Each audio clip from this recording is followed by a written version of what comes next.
Good morning. Good morning. Welcome to the Tuesday, May 21, 2019 regular meeting of the Board of Commissioners. We have a very full day today. We have our 9:30 time certain with our Metropolitan Wastewater Management people. We have a 10 o'clock time certain with our Public Safety Coordinating Council. We have a work session at 11 a.m. So we'll take public comment. We have a 2-hour executive session this afternoon. We'll take our public comment in 2-minute increments at this time. When we get to the break point at 9:27 or so, we'll interrupt the public comment and we'll have our 9:30 time certain. If we have additional time after that, before our next time certain, we'll take more public comment if people can stay. If they cannot, then we can take public comment later throughout the meeting when we have breaks in the meeting. So we'll take the sign-up sheets in the order in which people have signed up. And the first person is Marilyn Adkins from Florence. And please give your name and address. And our vice chair will give you 2 minutes for your public comment. Welcome. Good morning, everybody. My name is Marilyn Adkins. Excuse me. Marilyn Adkins. I live at 6033 Collard Lake Way, Florence, Oregon. I will talk briefly about the Collard Lake Road matter on your afternoon session. I've been tracking the Collard Lake Road issues for most of the 39 years I've owned my property. First, I want to emphasize that we agree in every respect with a letter written by Attorney Frederick Batson and provided to each commissioner on April 16th of this year. Next, I wish to express appreciation for what appears in the draft order that indicates the county is taking a positive approach and will acquire the last small dedication of property for the right-of-way. We would hope that once the county obtains that last dedication, that it does what it always intended to do and what it told property owners from whom it obtained dedications it would do, and that is to recognize that Collard Lake Road is a county road. So we request that the order that you're going to vote on this afternoon for Collard Lake Road states that once the last dedication is obtained, Lane County will formally accept it as a county road as the board intended to do in 1976. And thank you very much. Thank you. Patty Hine, followed by Deb McGee. Good morning, Commissioners. My name is Patty Hine. I live at 29755 Lusk Road in the county. I'm in Heather Buck's district. Thank you for your attention during public testimony this morning. I'm a retired Navy officer, and as such, there was nothing more vital than having a crystal clear comprehension of our unit's mission. My job was to lead the smart, strong, cohesive group that was perfectly shaped to accomplish that. So each day we began by orienting ourselves for the tasks of the days with rituals that you can imagine, raising the flag, saying the Pledge of Allegiance, so on. We worked under a failure is not an option mode. It was, after all, national security. We did not grab a cup of coffee, place blindfolds over our eyes, obviously, and take turns going over the plan of the day to assure one another that we're following all the regulations to the letter. We also sure as heck did not do a cost-benefit analysis to see if we could afford to do what we were there to do. The County of Lane was chartered November 6, 1962. I could not find in my reading of the mission statement or any other guiding values-based statements. They must be somewhere. I did find a lot of rules, and rules are good. Perhaps this section will be serving for us this morning. We, the people of Lane County, Oregon, in order to avail ourselves of self-determination in county affairs to the full extent permissible under the Constitution and laws of the state by this charter, confer upon the county the following powers, and that's where the rules started. Let's agree that we, the people of Lane County, chartered this body so we could avail ourselves of self-determination in county affairs, so we could avail ourselves of the health and safety of the people residing there. It doesn't say that, but I hope it will be there when we review the charter in 2021. We're in a climate emergency. We believe it is the duty of this body and governments at every level to take off the conscious or unconscious blindfolds that are keeping us from addressing the climate crisis as it is. But you have to start with the facts. In the Navy, we call this situational awareness. So we're here today to present some facts to inform your thinking. Thus far, Lane County has failed to confront this mother of all public health crises. So citizen groups are organizing. 350 Eugene is here with Community Rights Lane County and other conservation and social justice groups. We're here today to tell you where the people need and expect your help. Thank you. Thank you. Deb McGee, Betsy Hitz, Jim New. Good morning. My name is Deborah McGee. I've lived in Lane County for 37 years, and I'm in Heather Bucks District. The Intergovernmental Panel on Climate Change World Scientist Report was published on October 7, 2018. We are presenting the most relevant highlights today to the board to make our urgency your urgency, to act now on climate change here in Lane County. The impacts and costs of 2.7 degrees Fahrenheit, a global warming, will be far greater than expected. The past decade has seen an astonishing run of record-breaking storms, forest fires, droughts, coral bleaching, heat waves, and floods around the world with just 1.8 degrees of global warming. But much of this will get substantially worse with 2.7 degrees of warming and far worse at 3.6 degrees, according to the IPCC's report, which examined more than 6,000 studies.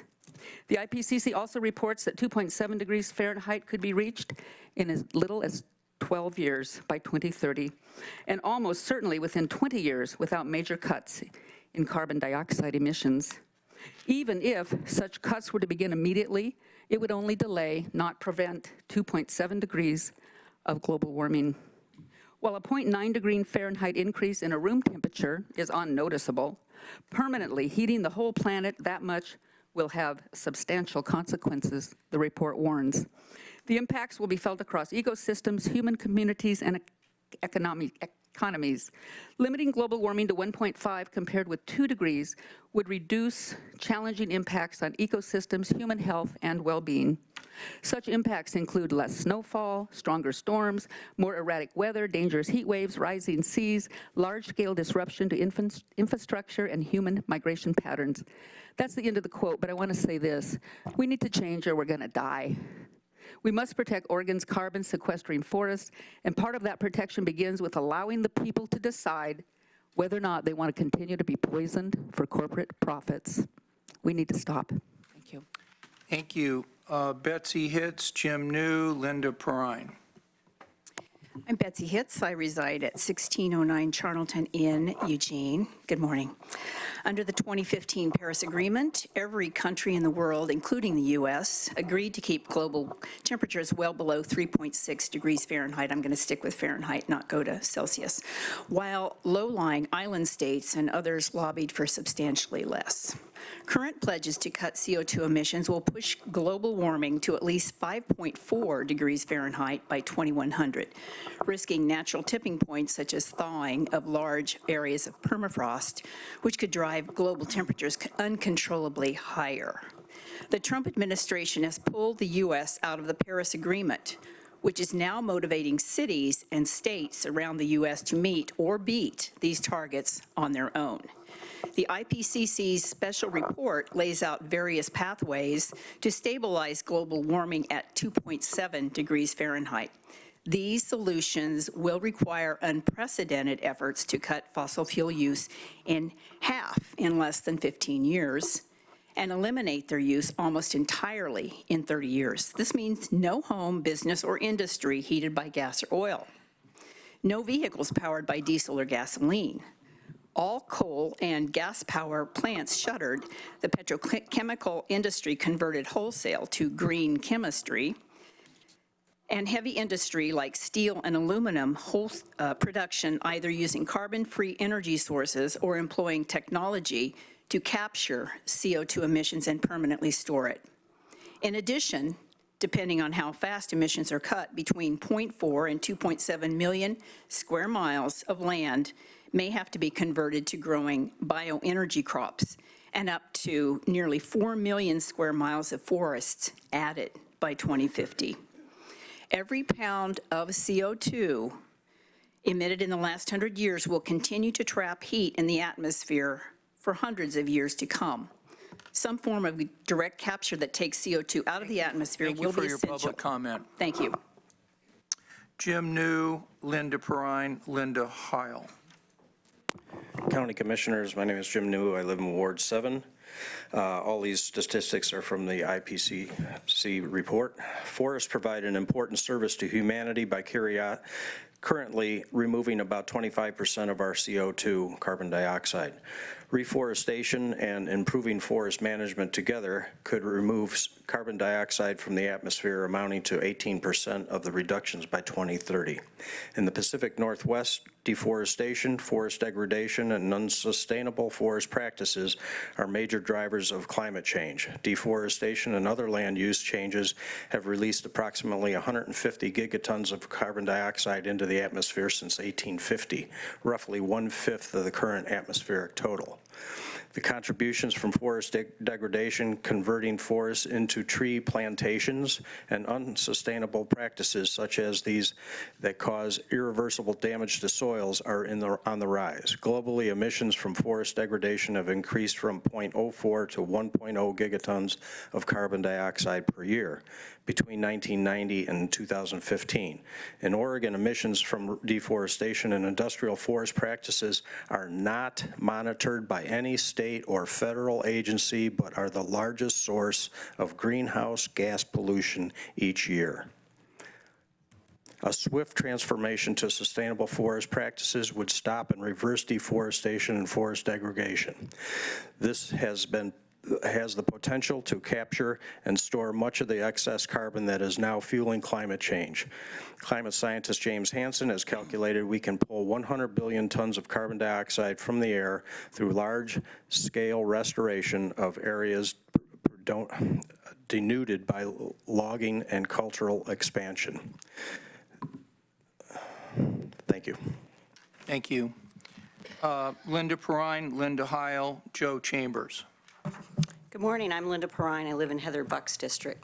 This is part 4, what can Lane County do in response to the IPCC comments to all of us.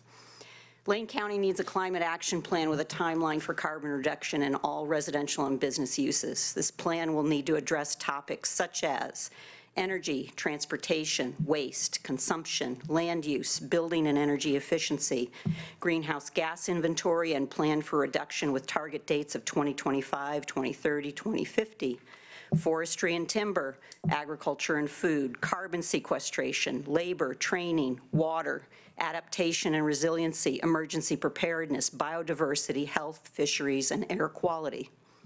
350 Eugene wants to see the city of Eugene, Springfield, and Lane County make a commitment to 100% renewable energy as soon as possible. The 100% clean energy movement is on all over the world, a powerful popular vision that demands clean and efficient energy. In June 2017, the city of Portland and Multnomah County, Oregon, became the first community in the Northwest to commit to 100% clean energy transition. 5 states, 90 cities, 10 counties, and 67 mayors from across the U.S. have made a commitment to 100% clean energy. A Lane County commitment to 100% renewables is a mandate for action. 95 major companies have made a commitment to go 100% renewable, including Apple, Bank of America, Coca-Cola, Nestle, eBay, Facebook, Google, Johnson & Johnson, Microsoft, Nike, and Starbucks. This is an all-hands-on-deck moment, and we need all of you. I'm also in support of the aerial spray ban initiative that this board can let the people decide about their own health and safety. You're going to hear today about asking you all to put it on the 2020 ballot. I'm in support of that. Thank you. Thank you. Linda Heil, Joe Chambers, Ellen Furstner. Good morning. My name is Linda Heil. I live in Pete Sorensen's district. Here and across the country, attention is shifting from whether a change in energy use needs to be made to how and how rapidly that change will happen. Thank you, Commissioners, for beginning the process of finding climate solutions here at home. We will listen with interest today to what is already being implemented in county programs.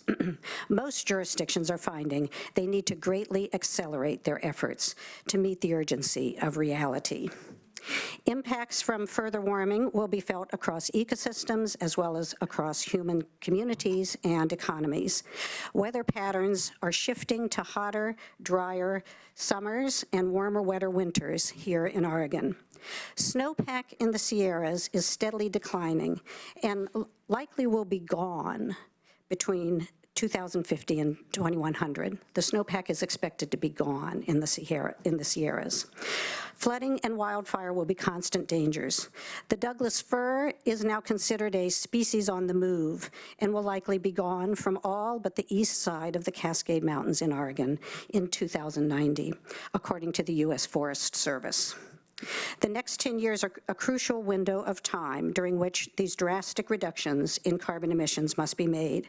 Every contribution to emission reduction that can be made by any jurisdiction, including Lane County, is important. The list of components in a climate action plan given by Linda Perrine is long, but Lane County can look to multiple guidance documents available from reputable organizations for how to plan for both mitigation and adaptation. I will send an email tomorrow with links to these guidance documents, but here is the recipe for an effective climate action plan. Call the public, community stakeholders, government staff, and elected officials to the planning table at the beginning of the process to build the climate action plan initiatives. And thank you. I'll send an email tomorrow. Thank you. Linda, Joe Chambers, Ellen Ferstner, Carol Scherer. Good morning, Commissioners. I'm Joe Chambers. I'm in Heather Bucks District. I'm a grief and trauma counselor here in Eugene, and I hear people's distress and suffering every day. And so I'm going to share with you my own distress and suffering. Because of aerial spraying down by Cottage Grove, I have thrombocytopenia, which is an autoimmune disorder. In 2003, I had my blood tested and my platelets were at 200,000.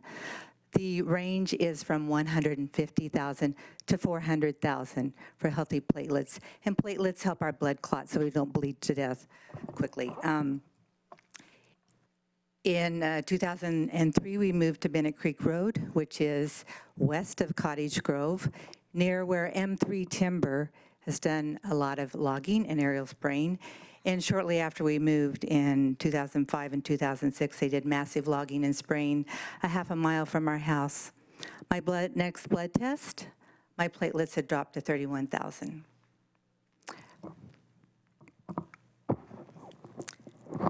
I was referred to the Willamette Cancer Center, and an oncologist said I needed a bone marrow transplant. That's a temporary solution to a permanent condition that I will always have. You have the great responsibility to help us get this measure on the 2020 ballot. I really wish that you could ban aerial spraying now, because in the next year and a half, many more people will get sick. We'll lose our pets. I lost 2 cats. Our neighbor's dog died. She has immune disorders too. We need your help.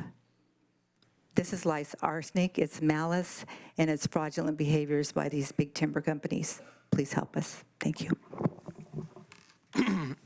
Thank you. Ellen Ferstner, followed by Carol Scherer, followed by Bernadette Barossa. Good morning. My name is Ellen Ferstner, and I live in Marcola. In a democracy, there is no substitute for full disclosure of the people's business. This is a quote by Wayne Morris. I am here to speak about the clusterfuck that is the Wayne Morris Free Speech Plaza. And the more I learn about Wayne Morris, the more I believe that if he were alive, he would be the first one standing here and speaking the loudest about what is going on and protesting your actions. In your eagerness to cleanse the city of undesirable riffraff, under the guise of protecting free speech, you have completely forgotten to protect actual free speech. Last Saturday, Carol Scherer and I were almost arrested and certainly threatened by Michael Johns, County General Service Manager, and Officer Grumpy or Crabby, however he is called, throwing their manly weight around, thinking we would just blindly obey and leave. in case you haven't noticed, I and some, or many, of us women are tired and sick and tired of our rights being taken away and told what to do with our lives. Your joke of what are now new regulations for vending completely overlook people who are there to exercise free speech. Vending is sales for money. We had a 10-by-10 canopy campaigning for Bernie Sanders. Nothing was sold, no money exchanged. Carol managed that one, free speech. Next to it was my 4-by-4 space where I sold my shirts. I paid my $25 and followed all the rules, including no canopy. We were threatened to be arrested for refusing to take away our 10-by-10 space for free speech. Nobody knew what was going on. The county guy sent the police. The police, after showing him all my papers, told me to deal with the Saturday market. Saturday market told me to go to the city. Carol has all confrontations to the ACLU on tape. And I would like to quote another one of Wayne Morris's. Thank you very much for your public I would like to comment. quote what Wayne Morris said. Okay, your time's What I expired, consider ma'am. to be Please the sit down. greatest objective of representative government sit down. is that government taking at time all from times other must see people. to it that there are set up standards and protections which will protect the economic weak Are you going to from make the us economic remove you? strong. Are you going to make us Thank you. remove you? Thank you. You're thanking me. You've taken other people's time. Please sit down.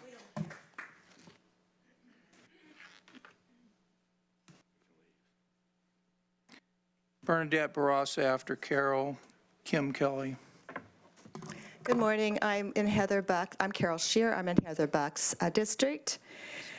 Saturday, I saw a separation of class and a lack of equity at the Wayne Morris Free Speech Plaza as people were forbidden to have protection.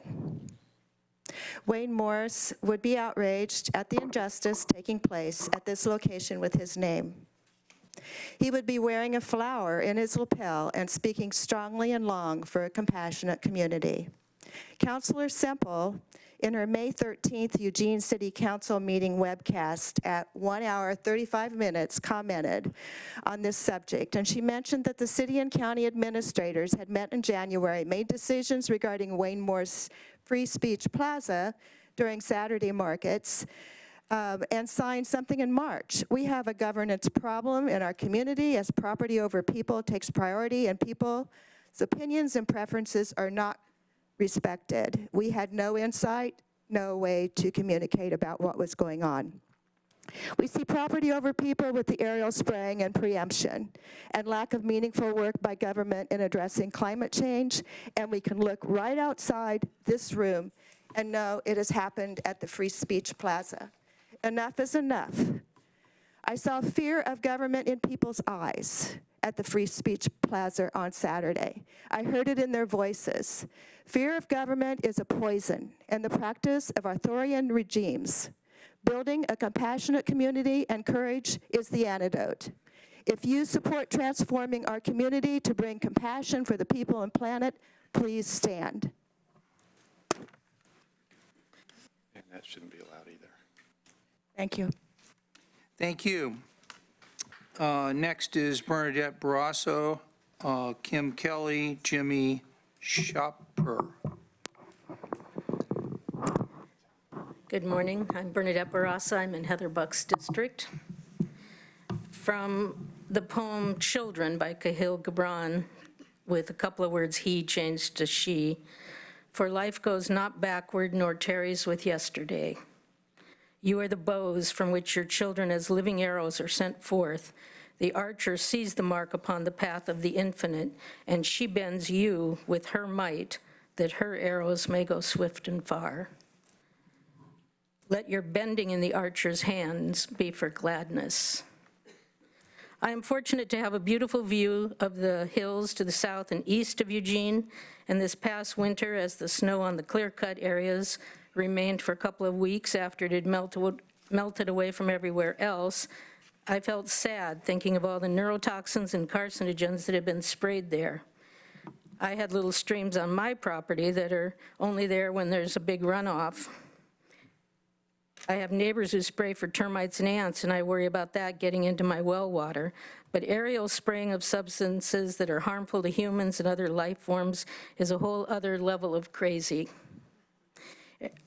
Commissioner Bozovich, thank you for always being respectful for me. I've been here a number of times. I respect you also, although I did work for Nora Kent. I wrote it down. You have the experience and all that, but she had the courage to stand up to the timber industry, and in my book, that's the quality we need right now. We need courage. Commissioner Buck, well, also you were worried that you might lose your property if the commissioners put the ban out there without needing a vote, and I respected that, but I think you were misinformed about your liability.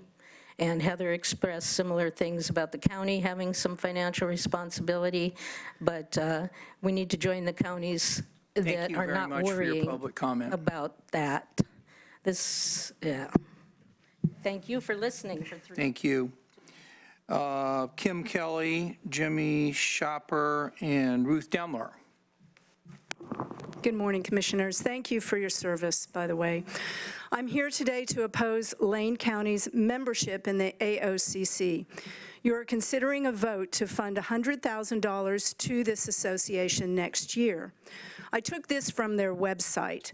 The Association of Oregon and California Counties represents counties in Western Oregon that host 2.1 million acres of timberlands that were returned to federal ownership in 1916. This organization represents timber interests in 18 counties in Western Oregon. As an aside, it does not represent the public. The AOCC was formed in 1925 as an advocate for the Oregon communities.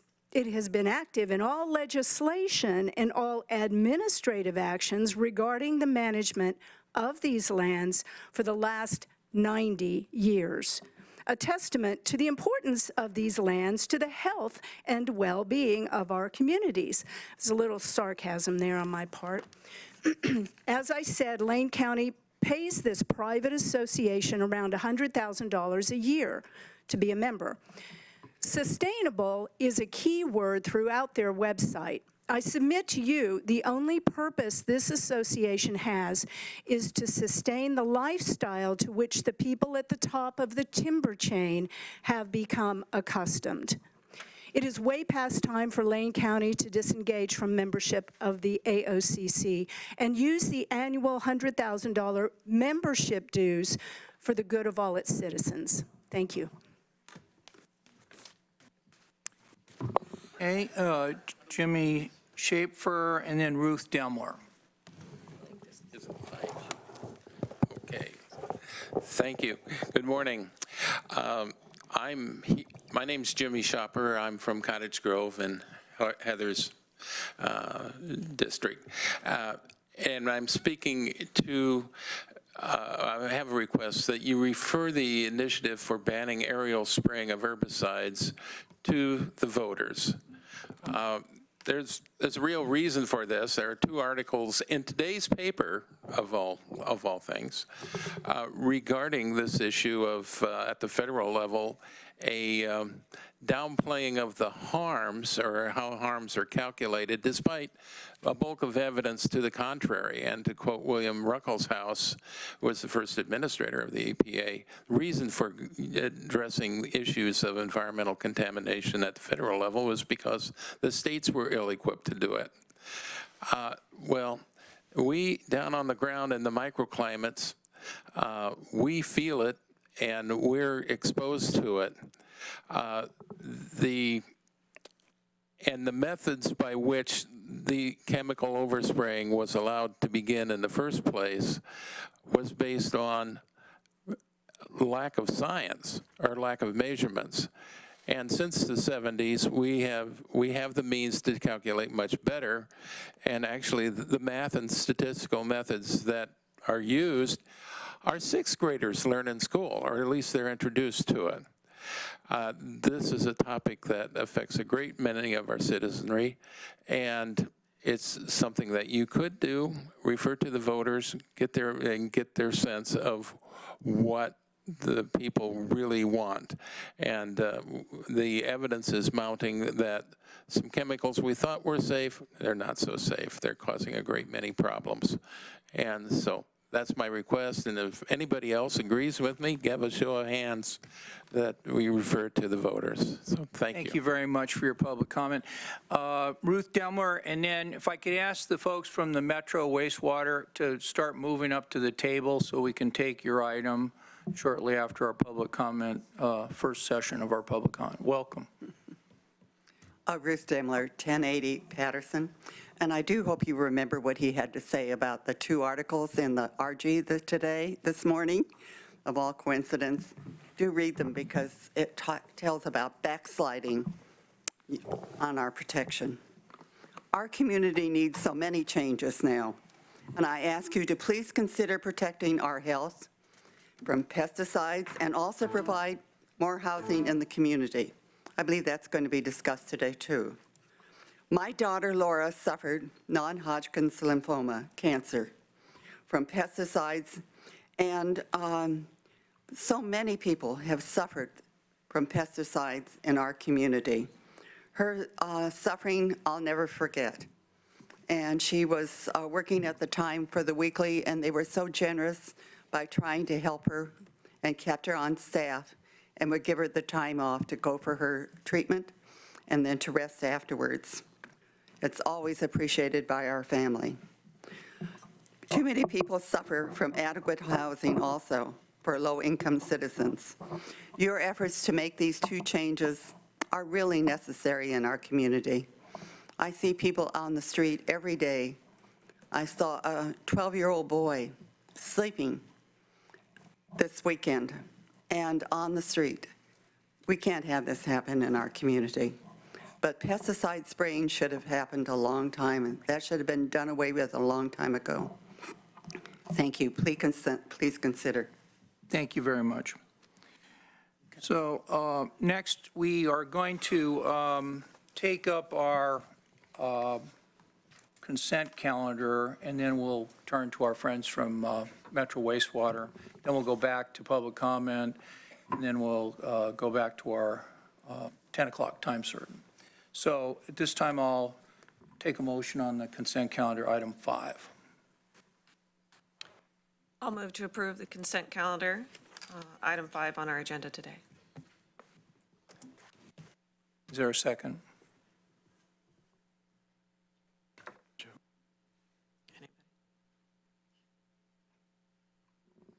Second.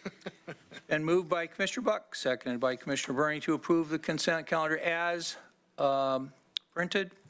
All those in favor, please say aye. Aye. Opposed, say no. And the motion is approved by a vote of 5-0. Now I'd like to welcome on item 6, our order 19-05-21-07 in the matter of ratifying the fiscal year 2109-20 Regional Wastewater Program Budget and Capital Improvements Program as approved by the Metropolitan Wastewater Management Commission. And with us to discuss this today is Matt Stouter, the MWMC Executive Officer and General Manager. And if you could introduce your colleague, that would be great. Sure. Welcome, Commissioners. It's a pleasure to be here. With me is Dave Breitenstein, City of Eugene Wastewater Division Director. I'd like to acknowledge Tanya Kling with the City of Springfield and John Hubert, who are also here with us. Good. Well, why don't you give us your presentation? We originally set this up for a 20-minute presentation. If you could do that in less time, that would be great, but we did set it up for 20 minutes. Okay. We'll be as brief as we can. We do have a couple of new commissioners that we haven't presented to you before, so we're pleased to be here. We'll walk you through a little bit of our history, the facilities that we manage, and then we'll get into our budgets. So, as you're probably aware, back in 1972, Congress passed the Federal Clean Water Act. That was in response to the dramatic pollution in the nation's waterways at the time. You may or may not recall the Cuyahoga River in Ohio burned on several occasions from sparks. It was so polluted that sparks from railroad tracks actually caused the river to catch fire, and that's the picture you see in the top right. Apologize for the formatting issues. I think it's formatting on the screen. In 1977, Eugene, in response to the Clean Water Act, Eugene and Springfield, who were managing their own wastewater facilities at the time, came together with the county to form MWMC, and in 1984, we brought our regional wastewater treatment plant online. In '89, we opened our biosolids management facility, and we adopted a 20-year facilities plan in 2004 that we're still working under, and in 2009, we did a whole host of plant capacity enhancements to address wet weather flows and bacteria, among other things, and we've been working on our capital program ever since. So, as I mentioned, MWMC is a partnership of Eugene, Springfield, and Lane County. We have a 7-member commission that meets monthly.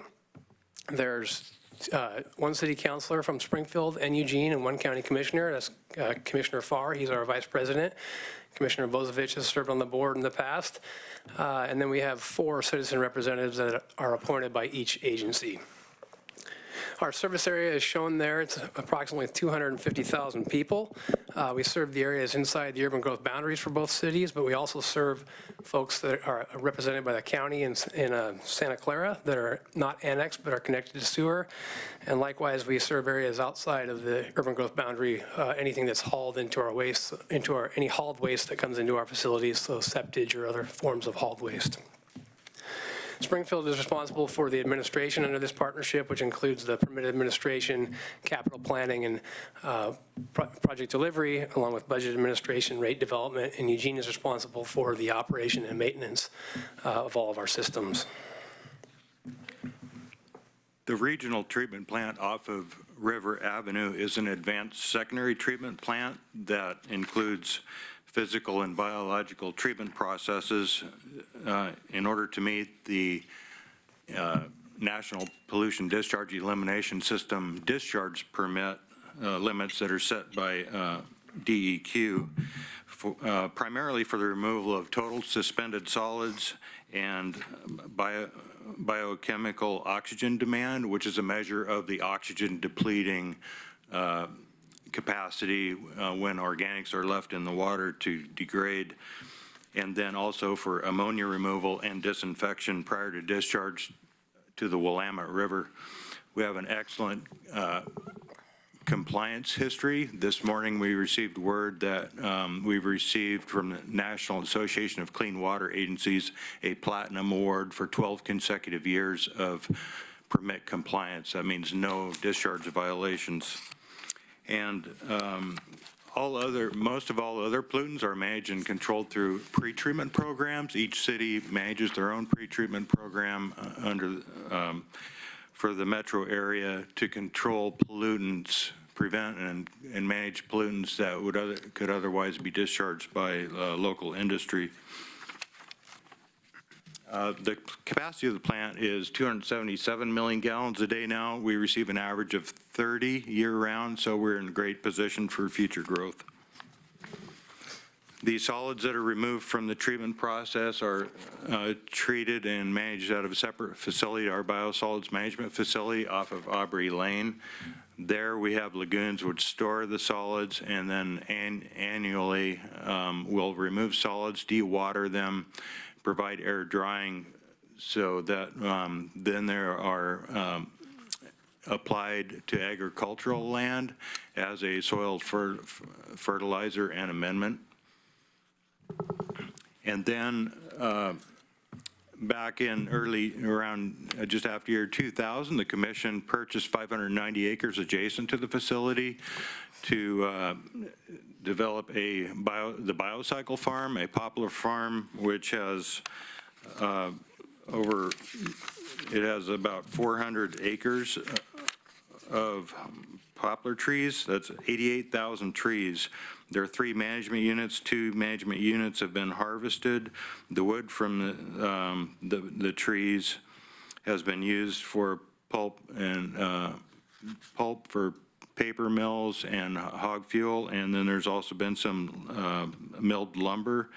And the farm is important because we can apply our biosolids and also wastewater from the treatment plant instead of discharging it to the river. So the budget approval process, on April 12th, the budget before you was adopted by MWMC, and then on May 6th and May 13th, it has all been ratified by each of the City of Springfield and City of Eugene councils. And so today, we're looking for ratification of the budget for fiscal year 1920. So our recommendation is approval to ratify that budget, and upon doing so, it will go back to the commission on June 14th for final adoption. Thanks, Dave. And I would note that the MWMC held 3 work sessions on our budget as well as a public hearing before going out for ratification to each of the agencies. Our work is really driven by 5 key outcomes, and each outcome has a host of indicators that are associated with it. Those are contained in your budget document. I'd note that these are set by our commission, and they're reviewed annually, if not a couple times a year. I won't go through them in detail. I'll just note that one of the highlights that the commission has been working on in the past couple of years has been a really expanded focus on our community education and outreach programs. We have a program we're pretty proud of called Clean Water University, where we go out. We were going out into schools. Now we're bringing schools to us. We had over 700 fifth graders come to our treatment plant this year and learn all about how the water gets cleaned in the wastewater process, as well as stormwater and stormwater treatment systems. And then they went through a graduation ceremony, and so that's a cool thing that we're doing. We're also gearing up to do a community survey this fall to learn about what people know about us and where we need to be expanding our communication efforts. We have about $450 million worth of assets that we maintain and operate. And so we have a financial plan strategy that we try to adhere to. We adopted a 2019 update to our financial plan just recently. And what we're really focused on is a couple of things. We're looking for a future permit renewal. We know there's going to be increased, more stringent standards that we're going to need to meet that'll require capital investments. So we're trying to position ourselves financially to be in position for that permit and to not have to go out and take on future debt. At the same time, we're looking at maintaining moderate incremental rate increases over time and trying to avoid rate spikes for our users. This slide shows a 5-year trend of what a typical customer would pay for 5,000 gallons of wastewater treated. The budget's predicated on a 2% rate change this year. I would note that while we use 5,000 gallons for this slide, it's because we compare to other communities, and 5,000 gallons is kind of a benchmark. The average usage for Eugene and Springfield is around 3,900 gallons a month. That comes out to be an average increase of about $5.50 for an annual increase. This is a rolled up slide of our operating budget. You'll note that it's about a little over $18.5 million is what's proposed for our operating budget. For the first time in several years, we're looking at adding a staff position. That came in several conversations with the commission, and that position is a communications and education outreach coordinator position to continue to drive the work that they're wanting us to do with our communications program. Our personnel increase is up 6.6%. That's in response to the 2020 PERS hit, and then the added position as well, as I mentioned. And you'll note there that our M&S is down slightly, and capital outlay, usually it's a minor amount in comparison to our overall budget, and it fluctuates because of the one-time nature of expenses.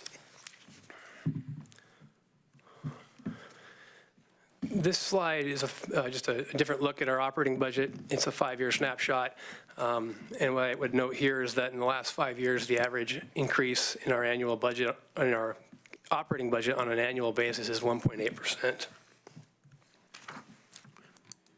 So the budget will include some capital carryover projects from the current fiscal year in order to meet our financial obligations for completion of these projects. And just recently, our maintenance building, which had been outgrown by staff since its original construction, was expanded, and staff are working out of there now as that project is wrapping up. And then we also, the lower picture shows a new laboratory building. Technology has changed. Environmental requirements for analysis have really increased since the time of the regional plant was put together. And our staff had seriously outgrown our lab, and there were a number of code compliance and OSHA safety issues to deal with. So that resulted in construction of a new laboratory, which is nearing completion. And then the upper right corner, we are about ready to issue a contract for decommissioning a temporary lagoon that was put on site in the early 80s in order to span the bridge of time between the original construction of the plant off River Avenue and the biosolids facility, which lagged about 5 years after. So they needed a temporary lagoon storage built, and that was just dug out of the earth there on the plant site. And but it had never been fully decommissioned. So we're going to wrap that up this summer. And then other carryover projects, we're on have a really interesting project right now where we are going to upgrade the filtering of the digester gas. As we digest solids, it creates methane gas, and we are going to further filter and condition that gas to pipeline quality for injection into the Northwest Natural Gas Pipeline, and that gas will be sold as a renewable fuel. So that is a real interesting project that could have some very good financial returns for the commission. And then on the right-hand side, facilities plan engineering services, it's just consultation services for implementation of all the current projects that are in the fifth facilities plan. And then we are also have underway a resiliency planning project where with the help of engineering consultant, they went through and evaluated our facilities and in terms of how we would fare in the event of a Cascadia subduction zone earthquake or a flooding disaster event. So we have information now and are getting ready to embark on a mitigation plan to strengthen our facilities and provide for a recovery plan if either of those events were to happen. Okay, quickly here, the poplar harvest and replanting project. We've, as Dave mentioned, we've harvested 2 of our management units, and we're gearing up to, in a couple of years, to harvest the last one. The previous 2 have been replanted. We're proud of this because the product stays local. It's grown locally, and then it stays local. Most recently, we had Urban Lumber do mill a number of logs, and then Ninewood in Springfield turned the logs into ceiling tiles, not unlike what's above our heads here. We're continuing to investigate thermal load compliance strategies. We expect that at our next permit we'll have a more stringent thermal load requirement.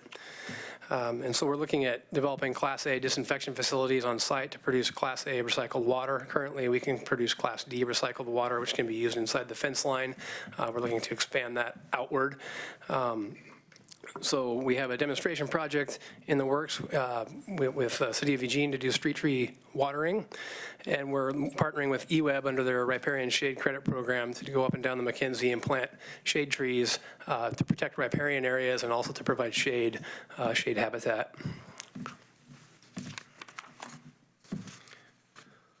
Other new capital program projects include aeration basin improvements phase 2. This is a $16.5 million project that will convert the remaining half of our aeration basins to a process that will provide for biological nutrient removal, specifically the removal of ammonia, so we are not discharging ammonia to the river.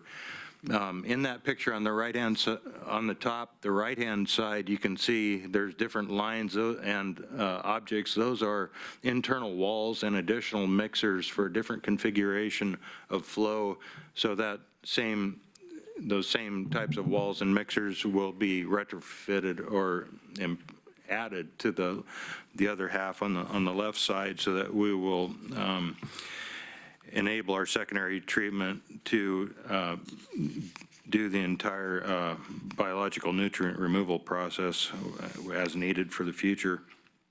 And then when we began our laboratory construction project, it actually started as a project for upgrades to our main operations building, which houses our current laboratory. But unfortunately, the bids were too high at the time. There was limited bids received, and so we decided to hold off on improvements to the administration, or what I call the operations building, until a later time. So that's what we're reprogramming now, is to go back in and complete the project for the operations building under hopefully a better conditions for what the future cost of that will be. Okay, this slide's a rolled-up version of our 5-year capital plan. You'll note that this year is $18.5 million is the proposed budget for our CIP. I would note that about 10.6 of that is carryover funding. So with that, that concludes our presentation. We're here to answer any questions that you might have. We request the board's approval for board order ratifying the fiscal year 2019-20 regional wastewater program budget and CIP. And this slide is just a comment slide that shows some of the students that were out at our plant doing a tour this summer. All right, very good. Thanks so much for your presentation. I know Commissioner Farr is on the commission, and I'll call on him. Thank you Dave, Matt, thank you for the presentation. I love spending lots of time with you all and learning more about it. I've been on the commission now for a year, and it really is a steep learning curve. We all take for granted, every single person in this room takes for granted that when you flush, it goes away. That's what you all do, and the professionals in the room, is you make certain that when it goes back to the river, it goes back in a pure form, as pure as is absolutely possible. And I one time asked Peter Ruffier if it's okay to swim downstream from the discharge, and he said yes. So that is I'll do that. So that is that gives me a great deal of confidence in the work that we do. There's one other thing I'm going to mention before I make a motion, Mr. Chair, and that is that you don't talk about some of the other things that we talk about in MWMC. You know, we talk about the stewards of the resource, and you talk about how many people are affected by it. But one thing that I will mention is the commitment that MWMC has given to affordable housing. You passed last year, passed $50,000, I believe was the amount. 100,000. That was a softball I threw you. 100,000 to relieve SDCs for tiny homes in the metropolitan area in your service district, which we passed unanimously, which allows us to build more affordable housing in order for people to relieve homelessness, et cetera, move into dignified housing. The commission is dedicated to that, Mr. Chair, and it's something that we're all very proud of. I wish we had a lot more time because there's many more things to be proud of. I'd like to talk about Clean Water University and the effect that has on helping young people understand that every time you put something down the drain, it's somebody's job to make sure it doesn't go into the river. And if you put bacon grease down the drain, for instance, at Clean Water U, we all learn how to make sure we don't put bacon grease down the drain. So there's a great deal to talk about, a great deal about the work that we all take for granted. So, Mr. Chair, if I may, at this point, I'd like to make a motion to pass Order 19-5-21-07 in the matter of ratifying the fiscal year 2019-20 Regional Wastewater Program Budget and Capital Improvements Program. Second. It's been moved by Commissioner Farr, seconded by Commissioner Bozovich, to approve the order as presented. Further discussion? I'm going to make this brief because I really want to be respectful for everyone that's in the audience and their time that are giving us. And you can see the package real quick. You mentioned that there will be clean energy vis-a-vis the digester producing methane filtered and piped into Northwest Natural Pipelines. And all you said was that could be lucrative. I would like, if you may, to know what you project the amount of clean energy created by that, and what, in terms of dollars, will that mean? So it's an ever-changing, that's a hard question to answer. It's ever-changing depending on a number of factors. But the environmental attributes associated with our gas are very valuable. And they're very valuable, particularly in the California market, but they're also valuable in the Oregon market. Depending on what happens with federal legislation and where ultimately those values go and what happens in the battle between big oil and big ag, we project the payback on this project to be anywhere between 4 to 10 years. Right now, it's looking like it's going to be 5 to 6, but that could change. After that, I don't have the exact number off the top of my head, but I think we're talking, $750,000 potentially in annual revenues if things work out really well. And how much energy is that producing and selling? What we are currently, and I have to look at my notes, it's about 20, if I'm remembering correctly, 2,500 or 2,800 gasoline gallon equivalents per day. Anything further? So first, I want to say I don't miss the 7:30 Friday board meetings. Thank you, Commissioner Farr, for taking that on. But I do miss being involved in MWMC. It's a great organization, and having spent a lot of my career doing similar work, protecting waterways, I kind of miss learning firsthand. Right now, what do you guys do with the biogas you're generating? Because it doesn't just get flared off constantly. Right, yes. The original regional plant was built with a cogeneration facility, so we've used that digester gas as fuel for the engines that generate electricity. And over the years, that has generated enough electricity to meet about 55 to 60% of the plant's power needs, which is dollar equivalent of around $28,000 a month. So that facility has served us well, but we also we're only able to use about 70% of the fuel digester gas we generated, and we had to flare off 30%.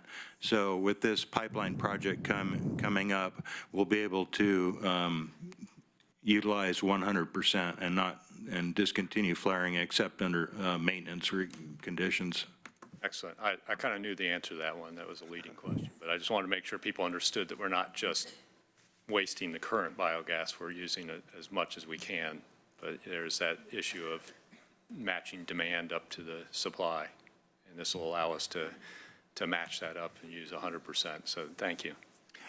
Thank you very much. Just a couple of comments. My 23rd MWMC budget, so very good. Great presentation. A couple of things. First is, Ms. Demler, weren't you on the commission? Yeah, so we have a former citizen member, Ruth Demler here, that was on the commission. And that brings me to my first question could you send us an email with the dates of the citizen members and when their terms end so that we can be apprised of when the cycle of city and county appointees is made? We can do that. Yeah. Okay, great. And then my other question is about the thermal load requirement. You mentioned thermal load requirement. Certain fish, particularly our anadromous fish in the Northwest, can't live in hot water or even warm water. So all the efforts you're making along the Mackenzie to cool the water with the planting of trees, very important. But you said there'd be increasing requirements for thermal load, and I'm concerned that the Trump administration is actually going in the opposite direction, that they're lowering requirements for clean water and for facilities. And could you clarify that? Am I misunderstanding the general theme of deregulating the requirements of the Clean Water Act on facilities like ours? Commissioner, so from my perspective, what we've seen at the state level is there has not been any easing of restrictions. It hasn't trickled down into the actions that the federal government haven't trickled down into the water sector as of yet. And in fact, especially in the Pacific Northwest, it's a very, because of the unique nature of the salmonids and the species you referenced, it's a very litigious environment. And so the reason for the increased standards is that the TMDL, total maximum daily low temperature, that DEQ put out was challenged by an environmental group. So my crystal ball tells me that that's not going to be, we're not going to see those standards eased. And if anything, they're going to become more stringent. And it doesn't appear that, at least at this time, the administration has a strong, is taking a strong stance with respect to wastewater regulations. Yeah. Thank you very much, and thanks for all your great work. Commissioner Buck. I've got a question about the biocycle farm, and in particular, the use of poplar trees. Have you considered alternate type of crop there, or is that the best crop that you've found so far is poplar in particular?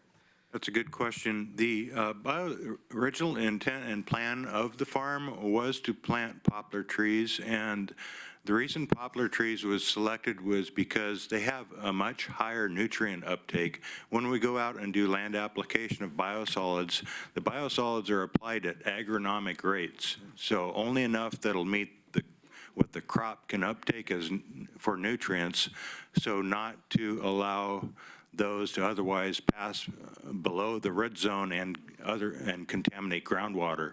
So a grass crop will typically take 100 to 142 pounds per acre of plant available nitrogen. Poplar trees can take twice as much and more. So you can get much more biosolids applied per acre. So it's a economical approach, and there are not, and we do look at other crops we have over the years, but so far nothing has surfaced that looks to be better right now. Okay. Further comments by commissioners? If not, we'll go to a vote. All those in favor, please say aye. Aye. All opposed, please say no.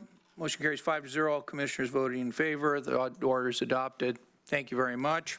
Thank you. Congratulations, Dave, on your recent appointment to the position. So. Thank you. And let's take 6 minutes worth of public comment before we take our next item. We have Christina Niddle. Are you here? Yes, okay. Followed by Skip Thompson, followed by Richard Gross. Good morning. I'm Krista Niddle, and I live in Joe Burney's district. And I want to say, Joe, I really appreciate your leadership when you affirmed that the citizen initiative process is fundamental to our democracy. And I hope the rest of the commissioners follow that wise position, because the people have spoken through 3,000 signatures that we need to have a county vote of the people on whether or not we're going to ban the aerial spraying of pesticides, because it's unhealthy. And, well, that's my position, that it's unhealthy, but I think it really needs to be up to the people, and we need to support this democratic process. I realize we live in a corporate state where there's so much pressure from corporate industry, but we're at a point where we've only got 11 years to transform our economy to a more sustainable way. And we know how to do this. We have foresters in Lane County who are sustainably harvesting and doing very well. And I went on a tour with Beyond Toxics, and he explained how they're doing maybe just slightly not as much as corporate timber farms, but doing very well and not poisoning the county in the process. And I also think we need to follow the model now that Lincoln County is demonstrating, because they've banned the spraying of pesticides, and they're doing well. So we can do this. We know how. We just need to transform our agriculture and timber industry to have a sustainable economy and to save the health of our country and the planet. Thank you. Thank you. So we have Skip Thompson, Richard Gross, and then after Mr. Gross, we'll call up our guest from the Public Safety Coordinating Council. Mr. Gross, and then Mr. Thompson, I guess, isn't here. Go ahead. Richard Gross, Deadwood, Oregon. Hi. The previous commission referred to us, the Faha people, as just another special interest group. Reductionism is a good way to belittle the standing and voices of the public. Maybe the strongest reductionist term is collateral damage. How many nurses and other medical professionals stood before last year's commission and spoke of the horrific effects of the crude, Cro-Magnon, idiotic practice for profits of airily raining poisons, poisons that drift onto crops and farms and into people's bodies and lives? How many spoke of their personal nightmarish experiences? I'm sure you have all heard of the million-dollar lawsuits winning in California courts against pesticides. People who want good health do not constitute a special interest group. Have no fear of the state. You have 15,000 signatures of the people, which gives you the consent. As our leaders, that's what you guys are supposed to get, our consent. 15,000 people plus equals consent of the people to pursue their choice in the matter. To thwart their desire to vote on this issue is to be guilty of negligence. Thank you very much. So I'll next ask our folks from the Public Safety Coordinating Council to come up. This is item 6B, our Public Safety Coordinating Council quarterly report. Mr. Paul Solomon, the chair of the Public Safety Coordinating Council, and Susan Sowards, the principal criminal justice planner, are here. And I know you are ready for your presentation. We really appreciate you coming in, giving us these quarterly reports. We've set this up for a 30-minute presentation. We hope you're able to do it. Do you need some help there, Paul? Yeah, if I can figure out how to get this. Oh, go for it. After this presentation, will we be able to see through the rest of the public comment and remonstrances? Yes, we'll be able to take all of the public comment. Absolutely. Well, wait, we have a session at 11, so we'll be able to take some public comment, and then we'll be able to take more public comment.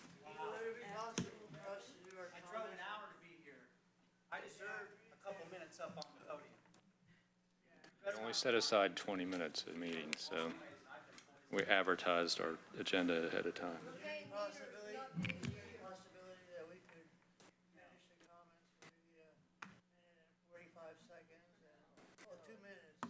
I'll just leave it up to the board. I think that we've got a presentation ready to go, so. Okay, go ahead. Great. Commissioner Sorensen, commissioners, for the record, my name is Paul Solomon. I'm the chair of the Public Safety Coordinating Council here in Lane County, and I'm here today with Susan Sowards to give you our quarterly report. Given the current timing with the state budget and the grant and aid funds and justice reinvestment dollars that are allocated to the county, I thought it would be timely to give a little bit of a history and detail around the process and the allocation, the formulas, and the historical trends. So we're going to dig right in. So for some of you who've been around, you may recall Senate Bill 1145 was passed back in June of 1995. This was landmark legislation in the state of Oregon that gave the counties the ability to take over the job of managing parole and probation and local control of offenders serving time of less than a year in jail. Prior to that, the state provided those services. They also housed parole violators. So when someone violated conditions of their parole, they went back to state prison. With passage of 1145 came the responsibility of managing parole and probation, as well as this local control population. And the counties were given funding to provide those services. The funding really didn't come with many strings attached. Counties were able to use this funding at their discretion. And when you look at the community correction plans from around the state, they're pretty divergent, or they're diverse. Here in Lane County, we use our grant and aid funds for a wide range of services, including treatment, reentry services, parole and probation, sanction beds at the jail.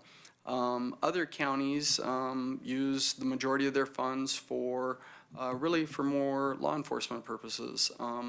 So I feel like we are blessed to have a county that has seen the wisdom of really using these dollars in the most effective ways possible.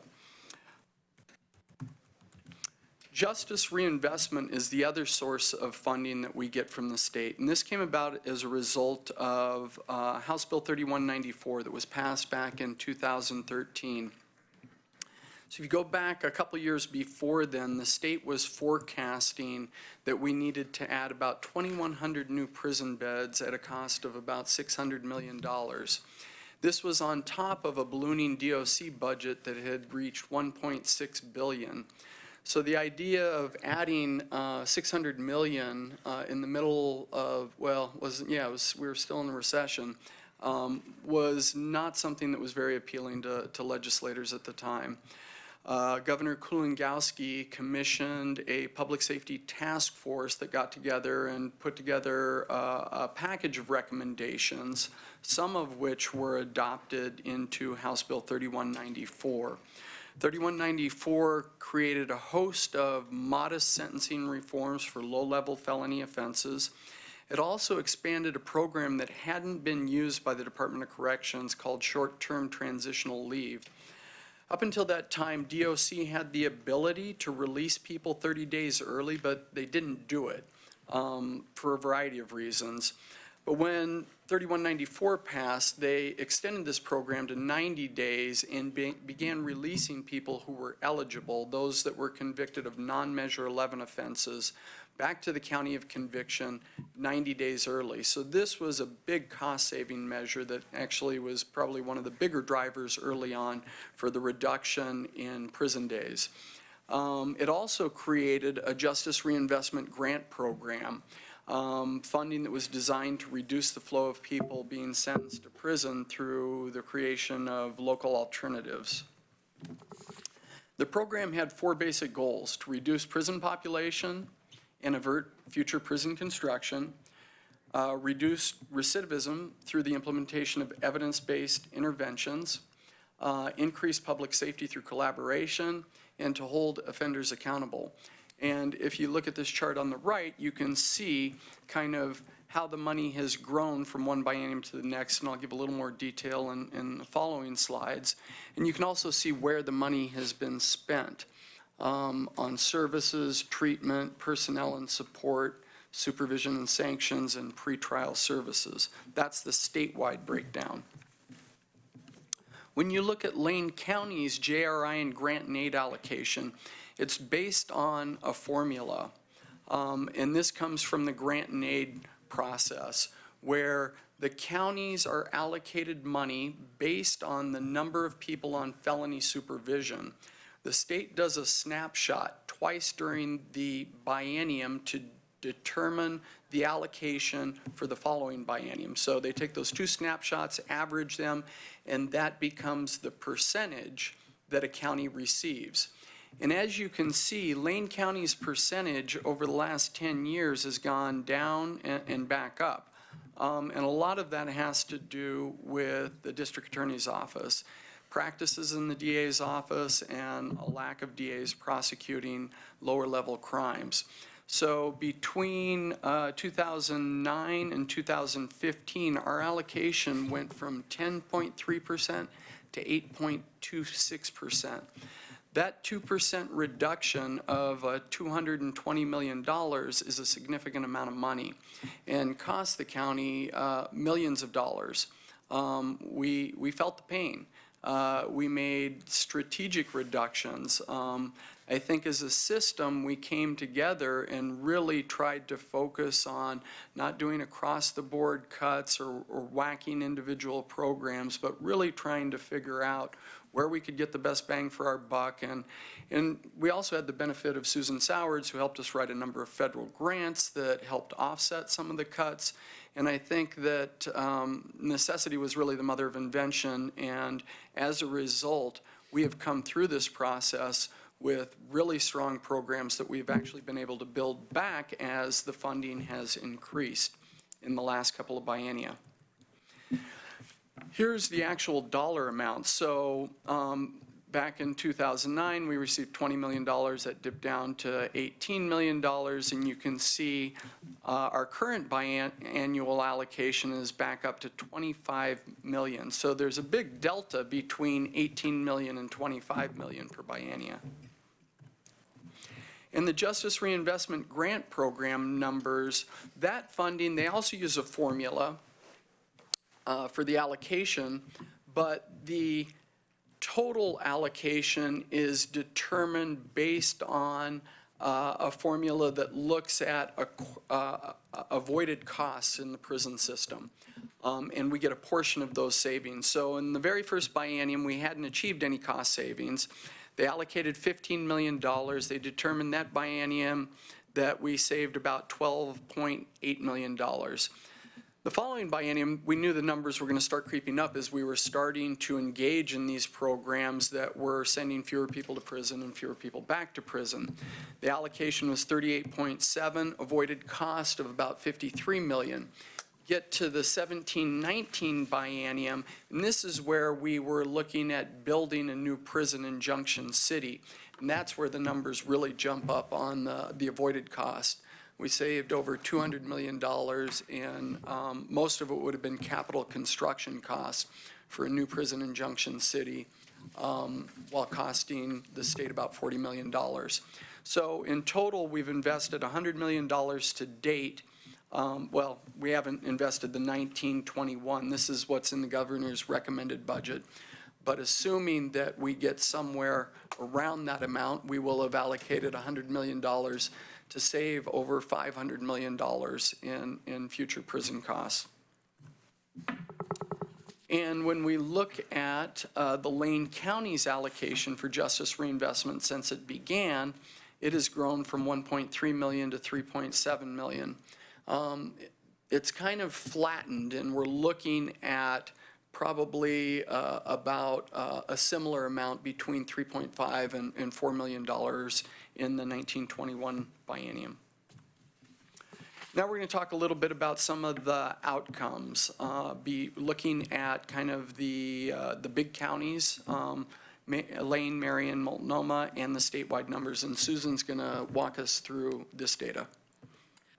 When this whole process began, and one of the driving forces behind this legislation was Lane County's prison rate of who we were sending to prison and of the, oh, sorry, forgot about that. Thank you. Who we were sending to prison from Lane County. And that number was growing at that point in time. We were the highest of all the metro counties. There are 5 metro counties. We were the highest of them. So this slide basically shows you Lane, Marion, and Multnomah. Those are the most similar to us, Multnomah being the big dog, of course, but Marion being closest to us. And you can see that at the beginning, Lane County was at the top, And once this legislation began to be implemented, we've gone down and down and down.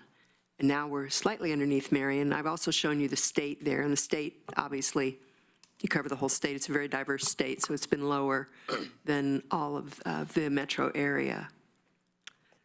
Can I add a caveat here? Sure. So one of the drivers with Lane County was the fact that our length of stay on certain property crime offenses was as much as double the average of most counties. And it was largely for forgery and other property crime offenses that were due to the fact that we didn't have capacity at the local level to charge folks, so they would get cited and released until they racked up multiple counts.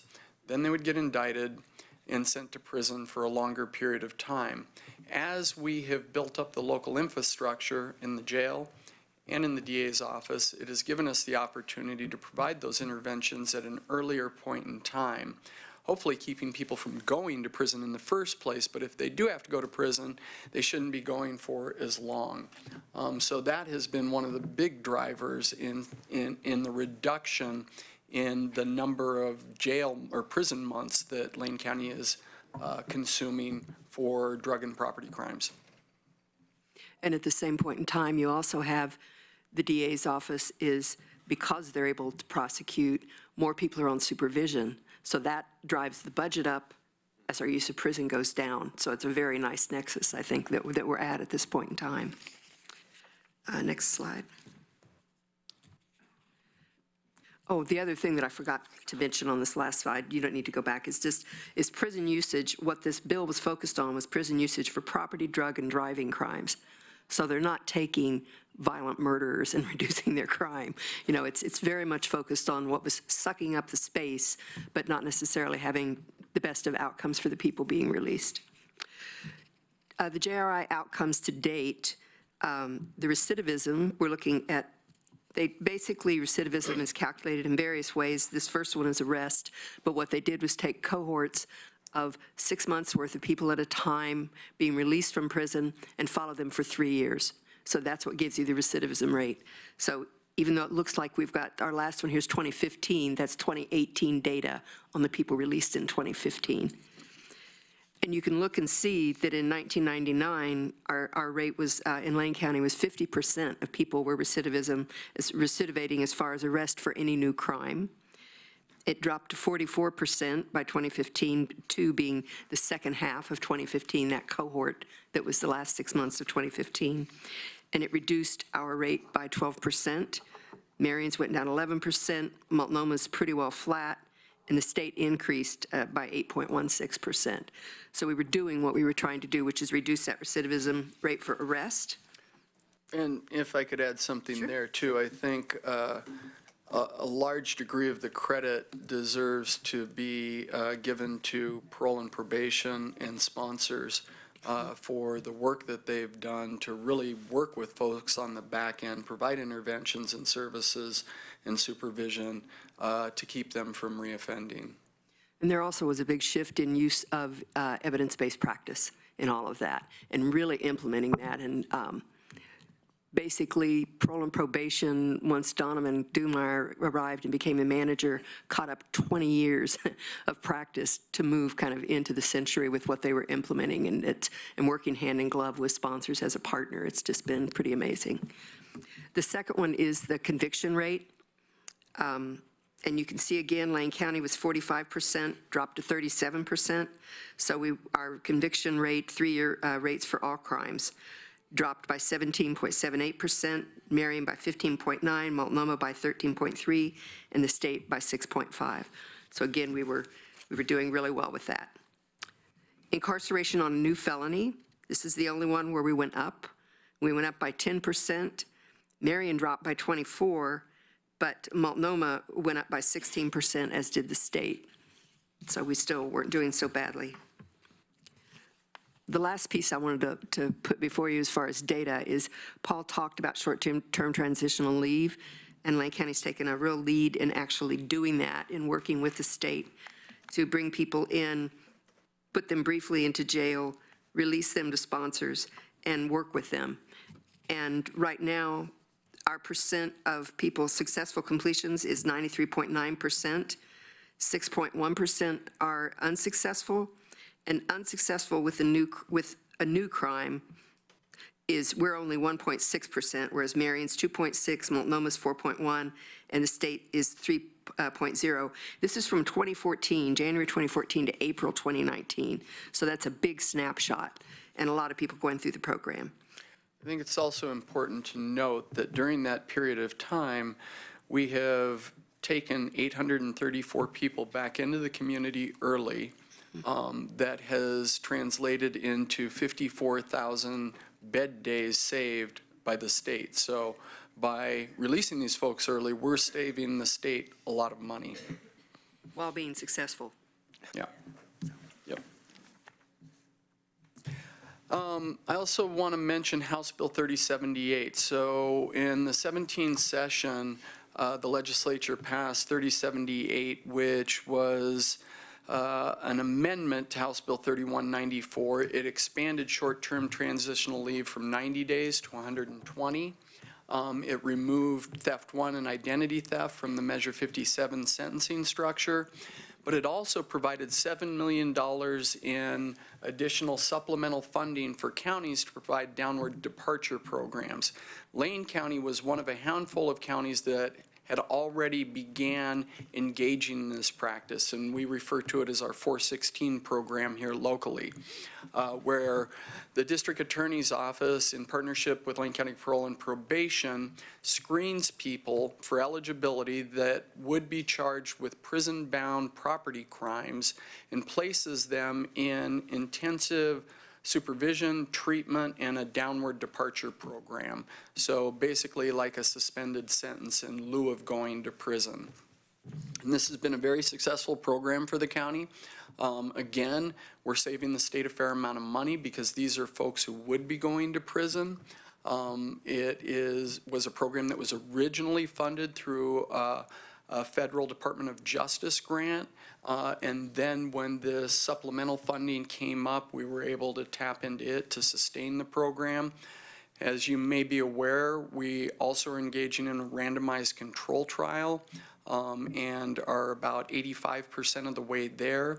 When the RCT ends, we will have more capacity to serve people in this program because currently half of the folks are going into a control group where they're not getting the intervention, and the other half are getting the treatment. So we are excited about the RCT coming to an end and actually being able to serve more people in the intervention in the next year. And this has also been a topic of conversation for the county of late because some of the funding that was being paid for through justice reinvestment has moved because we are projecting an actual shortfall this next year. Some of the funding is moved out of the PSCC budget and into the county general fund. And these are some of the programs that are currently paid for through grant and aid and JRI funding. So it's parole and probation's sole source of funding. It pays for jail beds for sanctions. We currently pay for 65 beds in the jail for sanctions and local control. A number of, oops, I forgot to put in the rest of the alternative programs there. Alternative programs including GED, work release, what else am I forgetting, Susan? Community corrections. Yeah, the CCC, community service, and a couple of other alternative programs. Ankle monitoring, treatment services, cognitive behavioral therapy, drug and alcohol, sex offender treatment, reentry services, pretrial services, the 416 program, partially funded, the RLAN program, which is a partnership between sponsors and the Lane County Sheriff's Office, where people are released an additional 60 days early prior to their short-term trans leave date, go to the work release center, receive wraparound services from sponsors, and then at the point they complete their 60 days are released to sponsors for an additional 90 days of transitional housing. Another very successful program.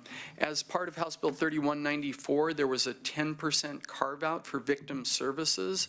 So we are providing funding to Women's Space, SAS, Siusla Outreach Services, and Kids First. Kids First, yep. And there's also a 3% carve-out for research.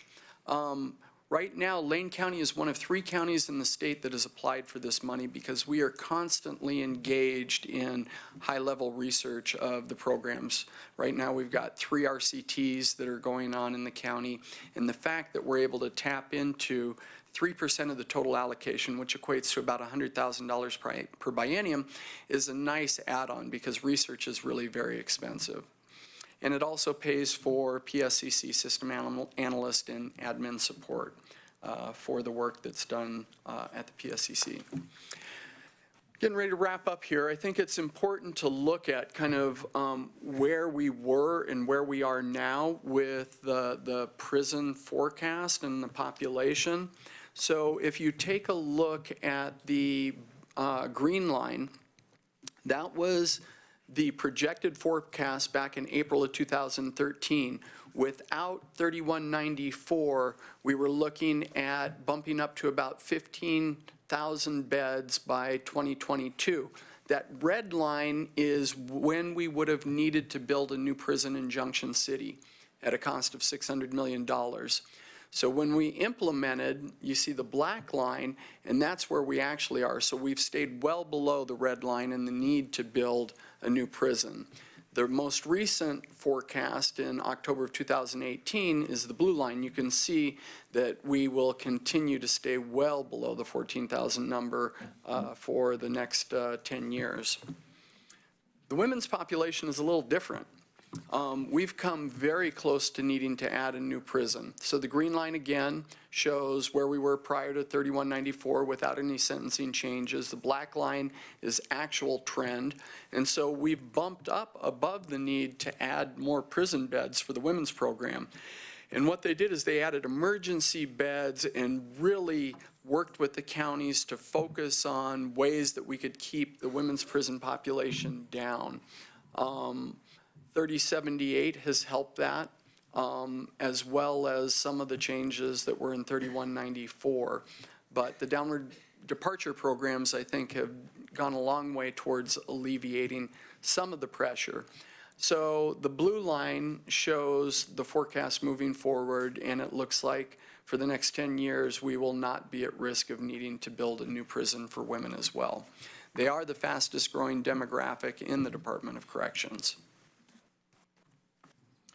And this is a slide that I stole from the Criminal Justice Commission. And so they've measured the county's impact in moving the dial. And they base it on your prison usage over time and how it changes from one biennia to the next. And they've used this formula of green, yellow, and red.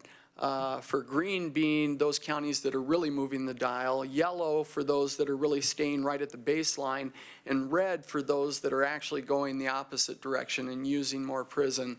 And you can see that Lane, Marion, and Multnomah are really carrying the weight for the state. I mean, we have done the majority of the work to make sure that 3194 is successful and we are not needing to build a new prison. Excuse me. And I think that's the last slide. Yeah. So with that, entertain any questions. Okay. This is a report. There's no action expected by the board on this item. Are there any comments by commissioners? Pat. Very brief. Thank you, Mr. Chair. And Ms. Solomon, Ms. Sarah, thank you very much for being here, and thank you for the success that you're reporting. You don't shout it loud enough.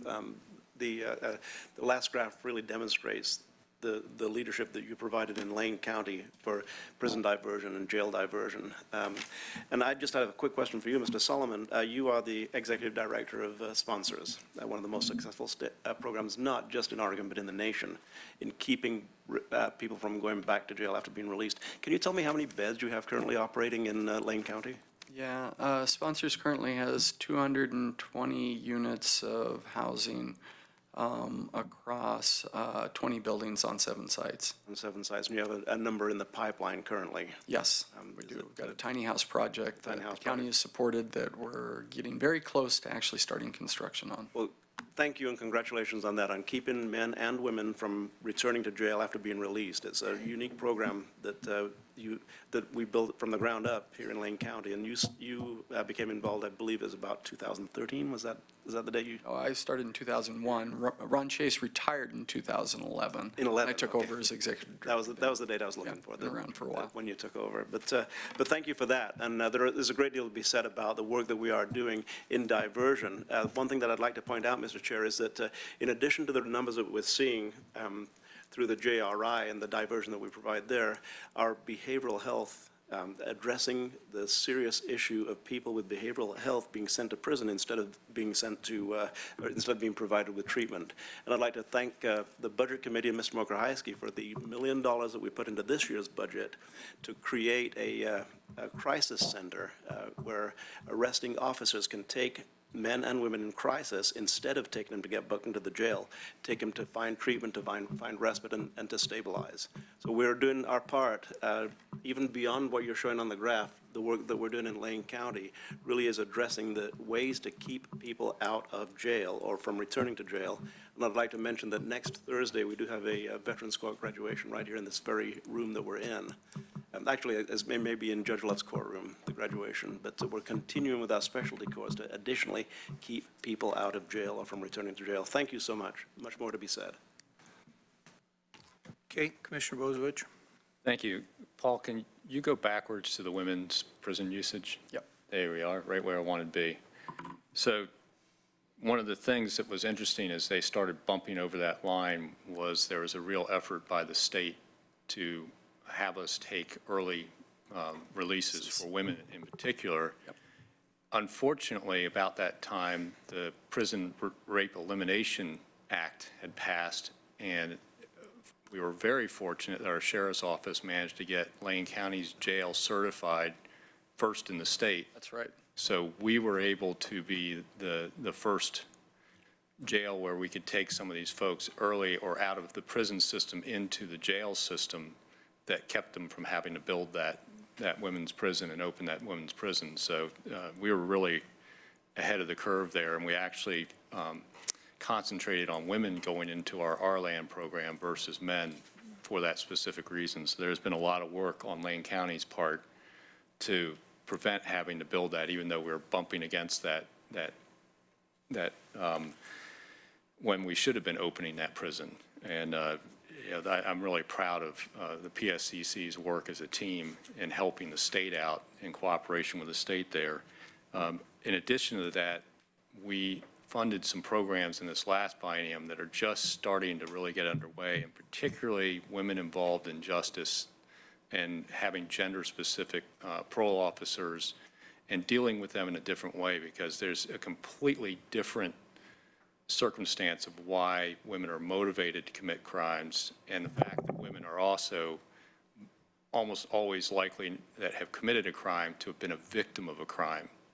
And there's, the trauma-informed care that has to come with that. So it's a testament to Lane County how in front of all that we've been. And if we can deal with that, a lot of these women are also mothers. And when we talk about, adverse childhood experiences and how, the number of those people have leads to whether they're going to be homeless or criminals as an adult, we're starting to, deal with these women and make them whole so they can be good parents and maybe divert them from prison. One of those adverse childhood experiences they count up is, were either of your parents ever in prison? So we're doing a lot to long-term change the cost of the system. So I really appreciate that. But I wonder if you'd speak real quick about maybe the construction cost issues you're running up against with some of your housing programs. Because we heard brief mention, and I almost brought this up when MWMC was here, they postponed remodeling one of their buildings because the bids came in too high. Are you guys having a little problem with that? And is there kind of a little problem with the whole lack of workforce and availability for construction right now? Chair Sorensen, Commissioner Bozievich.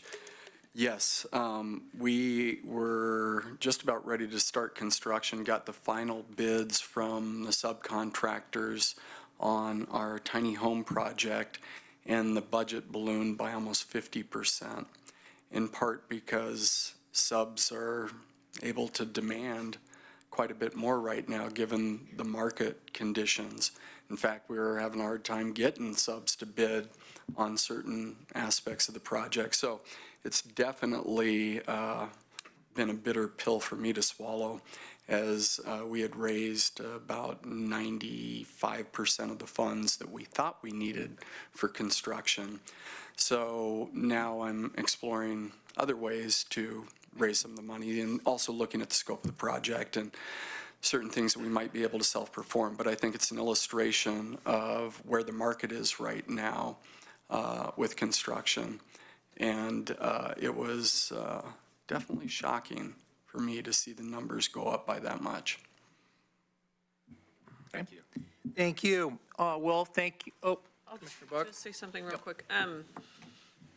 So Commissioner Burney and myself are enrolled in County College through the Association of Counties. And it's a program for new commissioners around the state. It's actually one of the largest new groups of commissioners in the state has seen. But our last weekend, this past weekend, was all about public safety. And they did a deep dive into how you do all the calculations to receive the money in which you were presenting today. And I just have to say that that was really valuable for me to go through and view all those calculations right coincidentally as you're presenting what's happening here locally. And so that understanding helps me see what you've been doing and what you continue to advocate for, both locally and on the state level.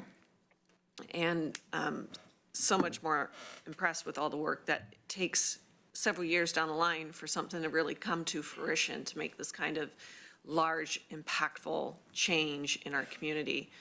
So I have a great deal of respect for everybody who's on that PSCC board, including both of you. I want to be as supportive as I possibly can for these, because they clearly are the right thing to do, save taxpayers a lot of money, and put people back out into the community to be healthy, thoughtful citizens in the future.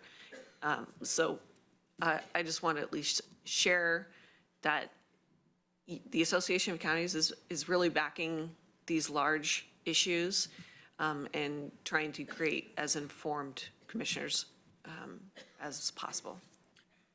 Commissioner, or Chair Sorensen, Commissioner Buck, just a comment about the advocacy piece as well that I didn't really mention here, and how important that has been, because every session the governor's recommended budget has underfunded community corrections and justice reinvestment. And Lane County has been in Salem advocating. Commissioner Bozievich and I have spent many trips up there to testify, to meet with legislators. And it's one of the unfortunate parts of the way public safety funding is allocated in this state, that we have to fight every session to get these measures fully funded.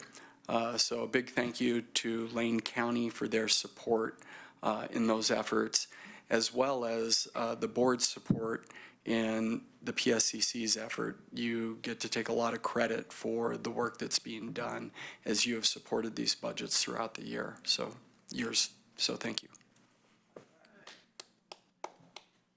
Anything further? Nope. Well, thank you very much for your presentation. We're really fortunate to have this leadership in our community on our Public Safety Coordinating Council, and all the great work you're doing. And thank you so much for the attention to both public safety as well as the taxpayer dollar. And it's been very illuminating for everybody following this today. Thank you so much. Thank you for your time. So we'll, oh, Joe, go ahead. If I may? Yep, go ahead. This is going to be an instance where I'm unpopular with everybody, but hey, that's okay. I noticed that we skipped item 1, which is adjustments to the agenda. I also understand that we have another time-certain work session at 11, and I understand we have those. I'm learning that we have those because we have to be considerate to staff who are also doing all this work, et cetera. In that we also have a tremendous amount of the public here. I'm just wondering, without imposing on too many feelings, if it would be possible for us to provide until 11:30 opportunity for the public to present and us to remonstrate or whatever you call it, so that they could get back to their lives, if that would be okay. I know that that's an imposition on the people that are scheduled time certain at 11. That's my request.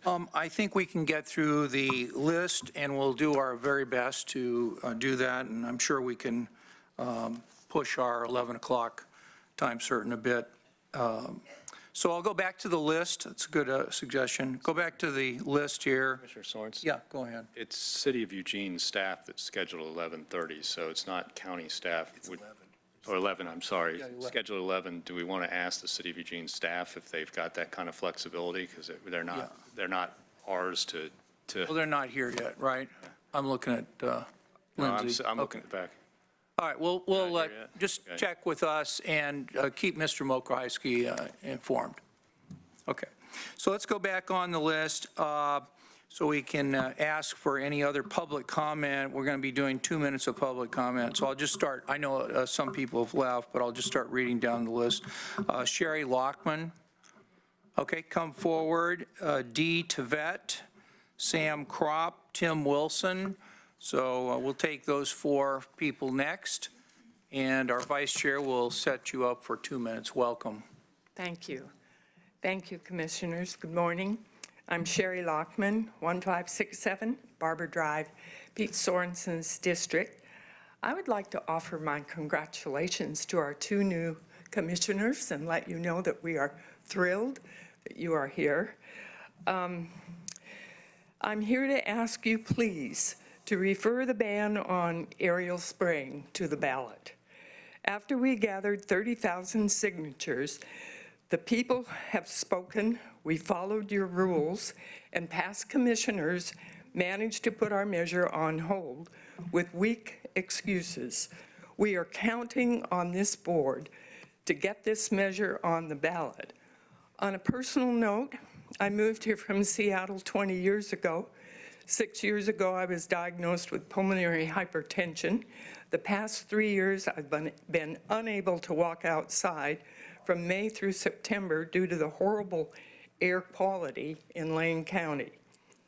My 18-year-old grandson cycles 50 to 90 days a day most weeks in a given week, and is taking in this polluted air at such a level his lungs and life will very likely be seriously compromised by age 35 or 40. Aerial spraying of poisonous herbicides is hazardous to human and animal health, as you all know. It is criminal, in my opinion, to put timber and commercial interests above the health and safety of the citizens of Lane County. The residents have a right to be heard at the ballot box. Your job as commissioners, I think you need reminding, is to represent us to make that happen. You can do this. Thank you for your consideration. Thank you. Dee Tvet, Sam Kropp, Tim Wilson, Pamela Kraus. Good morning. My name is Dee Tvet. I live in Commissioner Pat Farr's district, and I had to take a day off of work to come here to see you today. But there's good news. You can help improve the health, safety for the citizens of Lane County. Last year, the point was made that you would be unable to refer our legislation to the people of Lane County due to your liability risks. But fret no more. I quote, "The immunity of legislators, including county commissioners, from damages liability does not depend on any statute, although in Oregon it is also established by statute. It is absolute," says the U.S. Supreme Court, end of quote. You can refer legislation to the people of Lane County worry-free. Lane County voters deserve the right to decide whether or not they should be protected from harmful aerial herbicide spraying. You have a duty as the county commissioners of Lane County to protect the health and welfare of its citizens. Part of your duties is to refer our 2 initiatives to the voters. Let Lane County voters decide on whether or not we should have the right to local self-government and the right to freedom from aerial herbicide spraying. You represent the people, not the corporations. Have a spine and stand up against corporate interests. Support your constituents. Additionally, the future of our planet depends on maintaining as much complex forest habitat as possible. This means extricating Lane County from the Association of ONC Counties. Stop this involvement in continuing to log and sabotage opportunities to help counter climate change. Lane County cannot afford to not address climate change. The future of our families depend on fast action now to reverse the damage done to our planet. Putting a moratorium on federal logging while putting together a climate action plan for Lane County is the way to go. Please support these issues. Thank you. Sam Kropp, Tim Wilson, Pamela Kraus, Maggie Wickham, Chris Woolhouse. Okay. What is your name? I thought you were just giving me a lineup. No. Well, you're next up. Okay, so I'm going to make this quick. What's your name, please? Tim Wilson. Okay. I'm in Heather Buck's district, farmer in Cottage Grove. And the aerial spray ban is extremely important to me. It's important to our community. It's taking up more sustainable and responsible practices is something that needs to happen nationally and globally. We can set an example here, not putting industry ahead of people's health. I'm happy to see a couple new faces up there. I believe that part of the way you earned your way to those positions was by promising to advocate for people, and I hope that you guys continue to earn your spots up there by doing so. Thank you. Thank you. Pamela Kraus, Maggie Wickham,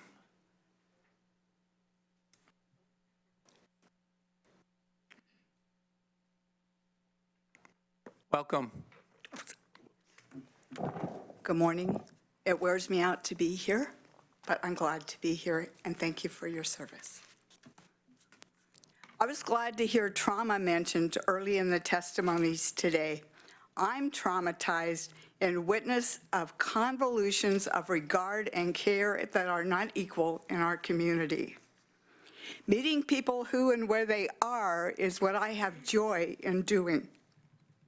Some examples of my willingness to address and be present in this community are listed on my shirt. It includes health and toilets, those basic kinds of things. We need toilets available to everybody in the community, not just inside the city, please.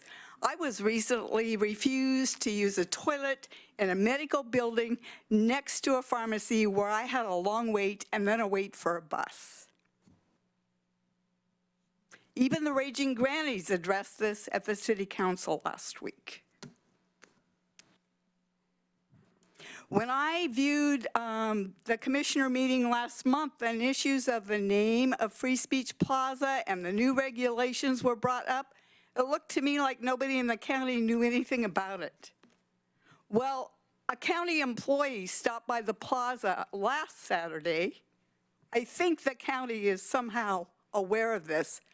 Will you please publish for the community what the name of the space is and what the rules are for everybody?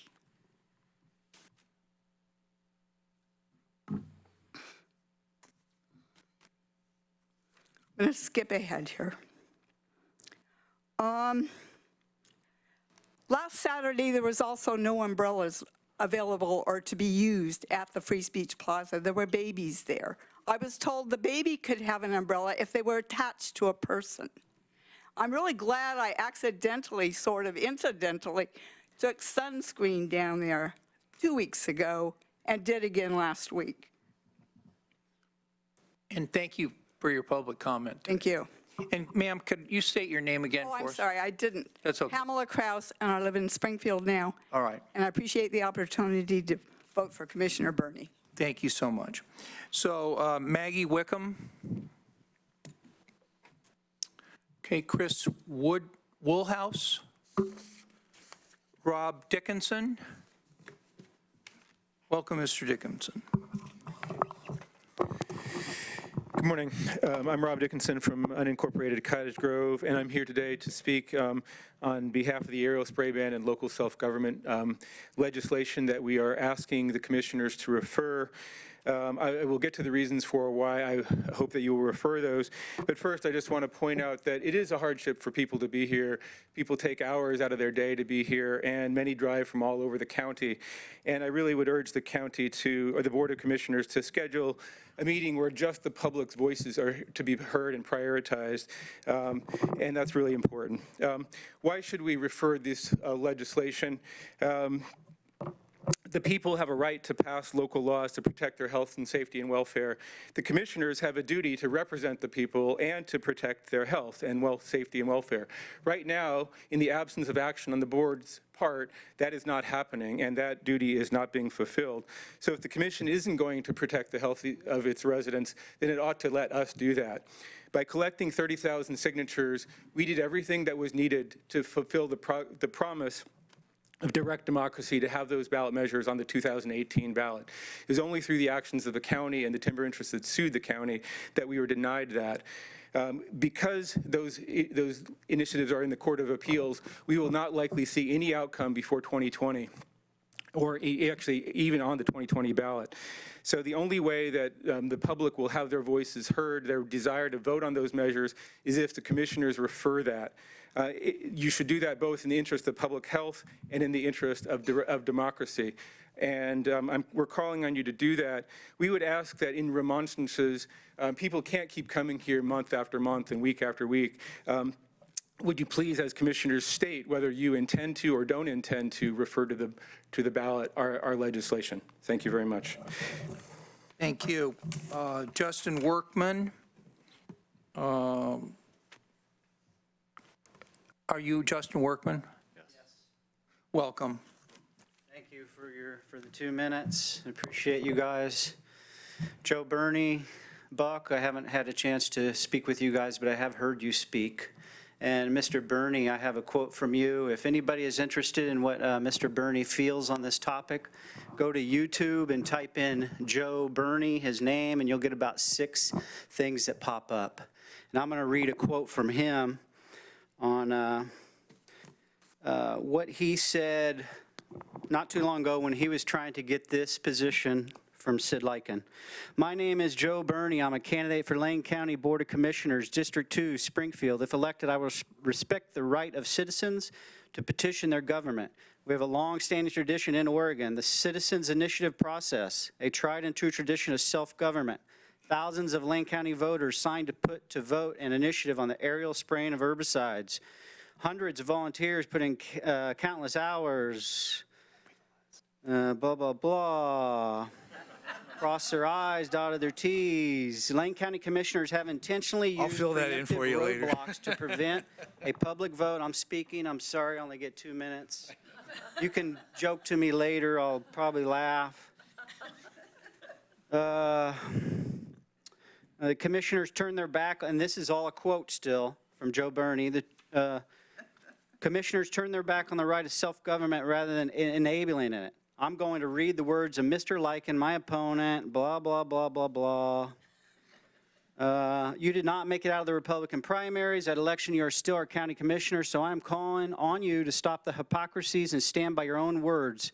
Help our people exercise their democratic right to self-government and put their concerns to vote. Thank you for saying that. I really hope that we see that come to fruition in what you believe in. You know, I hope you stand up for us. I'm in Triangle Lake, the epicenter of the Highway 36 human health exposure investigation. It is also the center of where the smallest babies in the state are born. And you ask yourself, why are the smallest babies in the state being born in the woods, out in the forest of Oregon? It's usually from pollution. And the pollution that we have is from aerial spraying of herbicides on forestry lands. There's a huge investigation that has all sorts of information in it. Mr. Bozovich knows all about it. If you need more stats, and I've heard you ask for more stats and details about what happened to me or anything, I have them, and I'll be more than welcome to give them to you, Mr. Farr. I appreciate you guys for listening. Thank you for giving us 2 minutes of your time to come up here and speak, because I'm speaking on behalf of my children that were poisoned when they were 4 years old and 9 years old, coughing and vomiting. What would you do for your children? Thank you very much for your public comment. You guys, if you get sprayed on your property by your neighbor when he's spraying dandelions, you can go to the sheriff. Or when you get scared, you call the sheriff. But we can't call the sheriffs on that. They have no oversight over that. Where is our redress? We need your help. Thank you for your public comment. Sequoia Walking Feather. Sequoia Walking Feather, please come forward. You'll get 2 minutes as well. Welcome. Thank you. My name is Sequoia Walking Feather, and I live in Deadwood, Oregon. On Friday, September 14th in 2018, I was poisoned by an aerial chemical spray drift event on Nelson Mountain Road in Deadwood, Oregon. The logging company Weyerhaeuser sprayed Roundup and imazapyr on a recently logged clear cut that was adjacent to the land where I lived. There was no warning, and I couldn't have left. I could have left if I had had warning and gone away. I've never been so sick in my entire life. My symptoms immediately during and after exposure included burning eyes, nose, and throat, chronic coughing and wheezing, excruciating stabbing pains in my torso, arms, and hands, uncontrollable muscle twitches and weakness, numbness in my entire face, uterine cramping, difficulty thinking and talking. 2 days in, I started bleeding in the heart, the heaviest of my entire life, and it didn't stop for 24 days straight. I haven't had a normal menstrual cycle since. It felt like I had the flu for 3 weeks. I could barely walk for about 2 weeks, and I felt close to death twice. That day in September turned my life upside down. I have had to limit how much work I can do and what kind of work I can do. I have to rest more often. I fatigue faster. I still experience the weird stabbing pains that come on suddenly. My digestion is messed up, and I now have a new seizure diagnosis.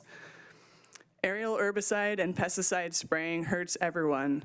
This horrible practice needs to be banned immediately. Please let the people vote on banning aerial spraying.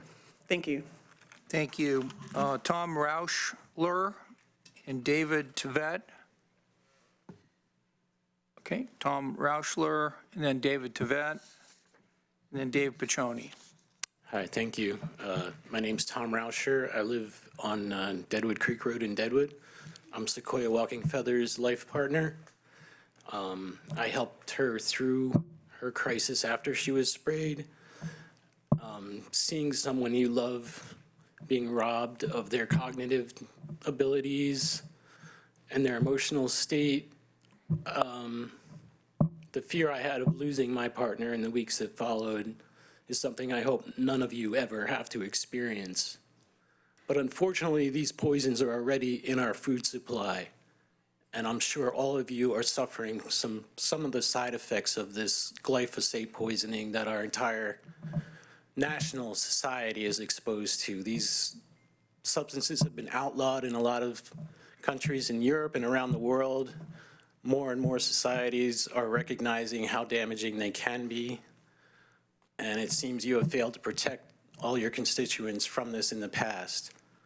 You need to at least allow us to protect ourselves and prevent the profits that these companies make from these substances from influencing people like you and preventing people like us from leading healthy lives. My only wish is that the spirits of the dead who were poisoned by these substances could be here to testify too. and I think in some ways they are. I hope you take this into consideration. Thank you so much. David Tvet, and then Dave Piccioni, and Rob Dannemeichler. Welcome. So my name is David Tveit. I live in Commissioner Farr's district. We collected over 30,000 signatures for our 2 charter amendments on our right to local self-government and an aerial herbicide spray ban. The people of Lane County deserve to be able to vote on these 2 issues, and you as commissioners can show you actually support democracy by putting them out to the Lane County voters as ordinances. You owe it to the voters, and we expect you to do this. I also want to strongly encourage you to develop a climate action plan for Lane County that isn't a toothless greenwash. Climate change is now showing itself to be a climate crisis, and Lane County needs to be serious about its contribution to countering it. A couple recent studies, including an Oregon State University study, have shown that logging is the single largest source of carbon dioxide emissions in Oregon. Logging creates around 30% of CO2 emissions here in our state. In Lane County, this percentage has to be a lot higher, as our county, along with Douglas County, are the 2 largest timber-producing counties in Oregon and the United States. In Lane County, logging could be as high as 50% or more of CO2 emissions. In light of this, Lane County should absolutely not be pushing for increased logging on BLM ONC land. Our membership in the Association of ONC Counties means that Lane County government is pushing for increased logging on these lands. Any serious effort by Lane County government to counter climate change needs to include leaving the Association of ONC Counties. To be serious about climate change, Lane County should be pushing for a logging moratorium on federal lands and changing the ONC Act to mandate these lands be used for carbon storage. We should also be lobbying for reform of the Oregon Forest Practices Act and a reduction of logging on industrial timberland. The timber industry is only about 3% of Lane County's economy now, and we can afford to do this, and we can't afford not to. Lane County government clearly needs to do this if it is serious about climate change. Otherwise, you as commissioners are seriously a part of the problem. Not banning of aerial herbicide spraying. Thank you so much for your public comment. Okay, Dave Piccioni, you'll be given 2 minutes. Welcome. Dave Piccioni, Eugene. This feeling that I experience a lot of times when I come to speak in front of you or of the city, I'm pretty sure is not just something that I perceive, but it's something that, in general, all the people that come here to testify and a lot more that have given up on testifying feel. I feel like we have no power. Everybody here can be saying one thing. You guys do what your lobbyists say. You guys don't listen to what we have to say. One thing that I would ask of you, okay, I guess not everybody is entirely evil. So I'm sure there's something, well, it's true, right?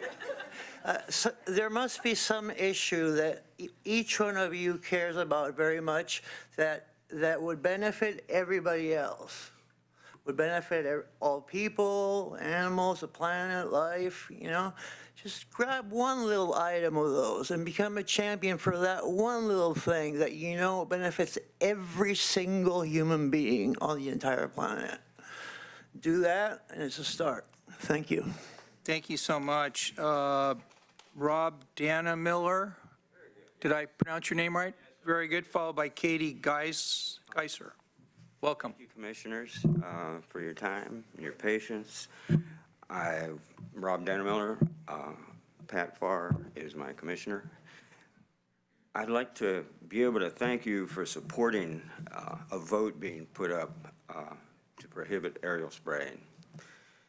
That's certainly up to you whether to do it or not, so go for it. It would also support a concept of democratic process, I think, may be a more important factor than even the physical aspects that the people are describing, the dangers of aerial spraying appear to be. And so promote physical health through allowing a vote on an ordinance that would prohibit the aerial spraying. Thirdly, not mentioned, you might consider it, it's actually an ordinance like this promoted by you all could be an opportunity for job creation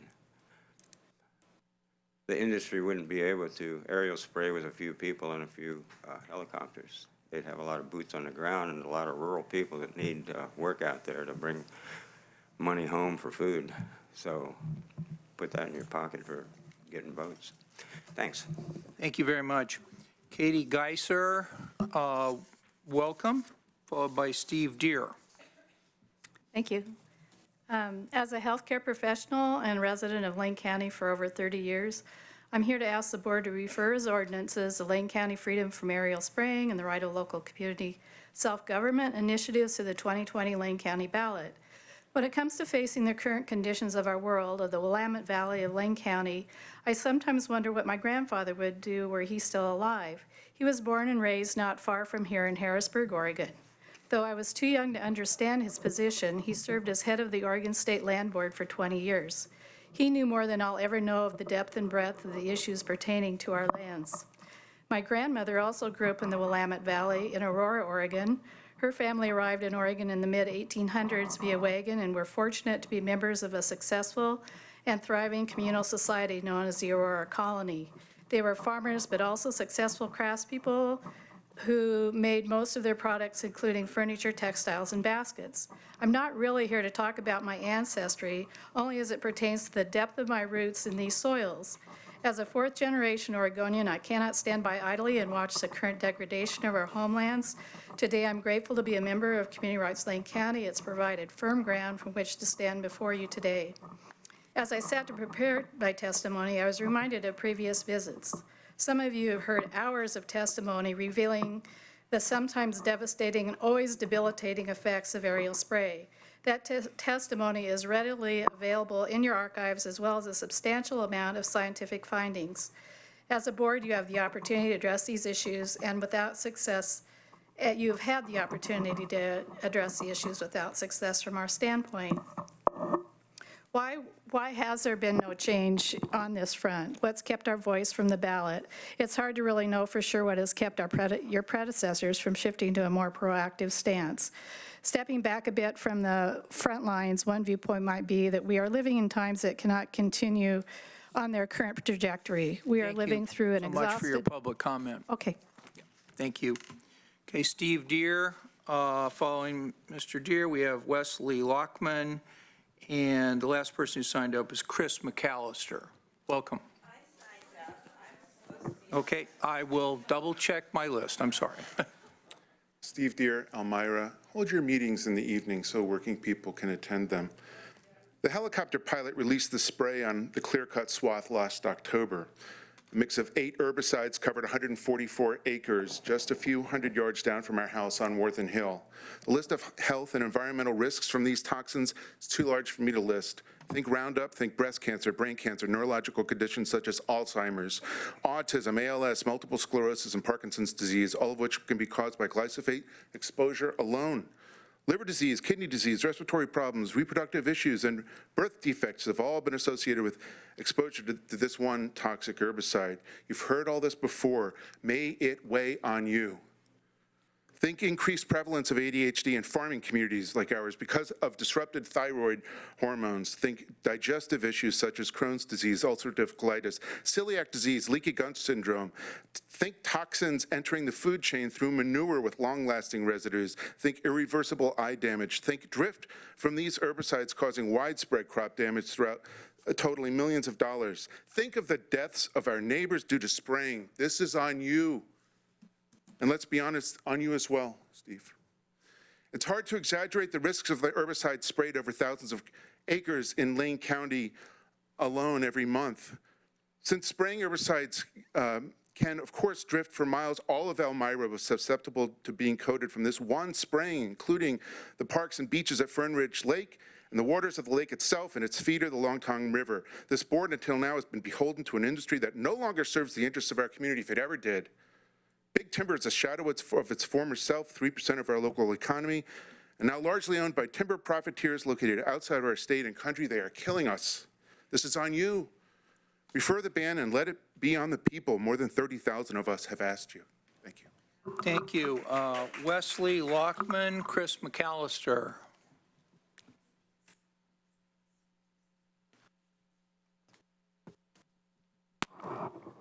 I am Wesley Lockman. I'm at 1567 Barber Drive in Eugene. I guess it seems to me the facts are kind of out there. I mean, I don't know what I could say that hasn't been said except this.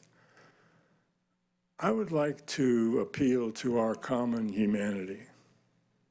I think it's the same way for people on that side of the desk as this side of the desk. We're all human beings, and one way or another, we're all trying to find our way and to work together to make our community what it needs to be. I don't think there's any difference there. In fact, I'm willing to bet that there isn't a single person in this room that would go up to a little child standing on the street and spray them with herbicide. I don't think that anybody would do that. I don't believe any of us would do that. Any of us. Because there's something very human inside each of us that says, no, I'm not doing that. And I believe in you, our commissioners. I believe that you want to do what is right for the people. And I believe you would not want to live in a community where local citizens could not make legal moves to enhance their health and safety and welfare. I don't think any of us would want to live there. That's totalitarian. That's dominion. That's, I don't know, Game of Thrones. So I just want to say I believe in you. Thank you. Chris McAllister? Mr. Chair, may I go last as I was last here to respect people's time? Okay. Thank you for pointing that out. I did make a mistake, and so I'd call the other people who were ahead of you, Mr. McAllister. Ren Davidson? I'd like to yield my time. Your time. Can't do that. So you can take your time, or you can have the next person. Followed by Sue Craig, followed by Xenia Liebman, followed by Alan.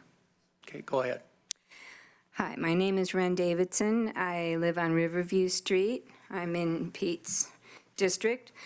And I want to talk about what's being called the Great Turning. And this is the rising of global citizens recognizing that our lifestyle is poisoning the planet. And not only is it poisoning the planet, it's being done in the guise of a small portion of extremely wealthy corporates whose real interest is not in serving humanity, it is in serving their bottom line, their shareholders. And you, of all people, live in a community of really conscientious, caring individuals who elected you and who look to you to represent their concerns. The right of community self-government is going to have to emerge as the way we stand up and defend our ability to live and survive in our beautiful region.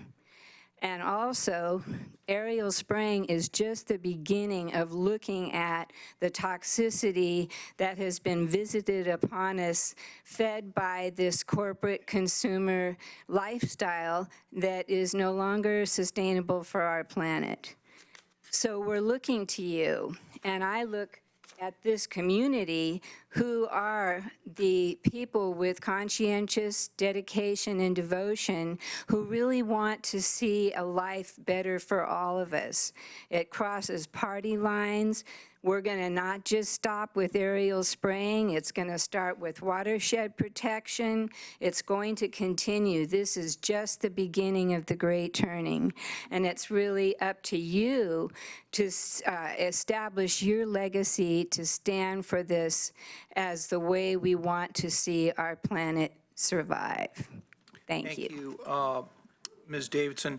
Sue Craig, Xenia Liebman, Welcome.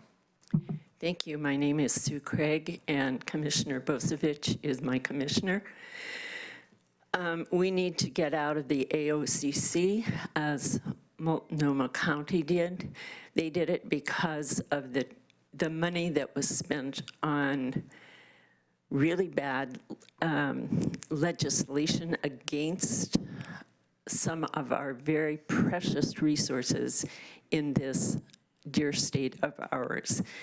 And what I would like you to do is think about everything you have heard today. This is the interconnectivity of all living beings.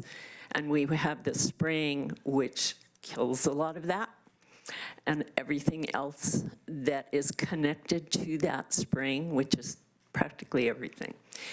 So please be our leaders, not just politicians, but our leaders. The AOCC is the timber industry, period. That's who they are, and that's who they represent.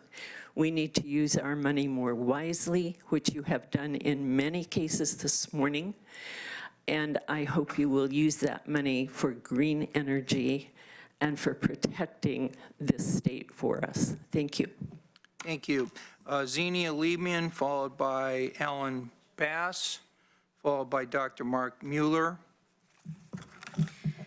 So are there any other reasons to withdraw from AOCC? You've heard a lot of good testimony regarding that. And yes, there is another good reason. And I'm here to ask the Board of Commissioners to have Lane County withdraw their membership from AOCC. One of the core arguments presented for remaining in AOCC was that it was somehow crucial or critical in securing school funding. AOCC efforts towards that end were, I think, overblown to the point where their lawsuits and lobbying efforts were completely overlooked. But a lot has changed in the last week. On May 16th, 2019, Governor Kate Brown signed the Student Success Act into law. Now all of Oregon, and not just ONC counties, will have one of the largest revenue sources excuse me, for education ever for K through 12 schools. It is expected to raise over $1 billion a year for schools, and they are required to use the money to decrease class size and improve performance. I am sure AOCC does not like that tax package that created that revenue, and if funding for AOCC continues, I am sure that it will find its way into lobbying and litigation that seeks to overturn that. That is against our core values, just as its current lobbying and lawsuits are against Lane County's core values. And I believe those core values represent a very large constituency of the County of Lane. Now, I understand that the commissioners want to represent all of their constituents. And so my point is that you are thinking of the lobbying and timber industry, the timber industry and logging industry, and those who have lost their livelihoods, but a lot of people have lost their livelihoods. We no longer have milkmen and photography is, portrait photography is going down. Thank you so much for your public comment. Thank you. Alan Bass, okay, followed by Dr. Mueller, followed by Larice Rivera. Welcome. Thank you, Commissioners. My name is Alan Bass. I belong to Heather Buck's southern portion of her responsibilities down in Cottage Grove. Want to sit down? No, I'm better standing up. Okay. Well, thank you very much. And I appreciate today everybody coming here and hearing everything. And I get lost easily when I think about the huge world we're living in. And the biggest thing I want to say right now is I'm pushing into my old age, and I'm still on a lot of boards because I'm concerned about where our children going, where our grandchildren going. And we're raising our children and grandchildren in a world that's way too full of fearfulness. And the biggest thing I wanted to say here today is I'm so happy to have spent a half a century of my life here in this incredible county filled with incredible people with incredible skill sets and diversity experiences and visions and dreams. And I'd love to see you folks figure out how you can tap all of that, get more shared leadership, get more committees out there speaking out and addressing all these issues, because we're not going to get anywhere if we don't, as a people, learn how to make our voice common. Thank you. Thank you. Dr. Mueller, Luis Rivera. Okay. Dr. Moxie Loeffler. Michelle Holman. Followed by Marshall Gauss. Ann Odine. Welcome, Ms. Holman.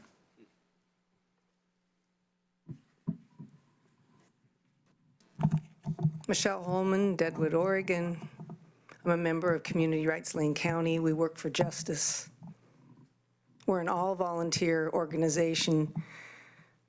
It took a lot for us to get the people here in this room, and a lot of them are gone now.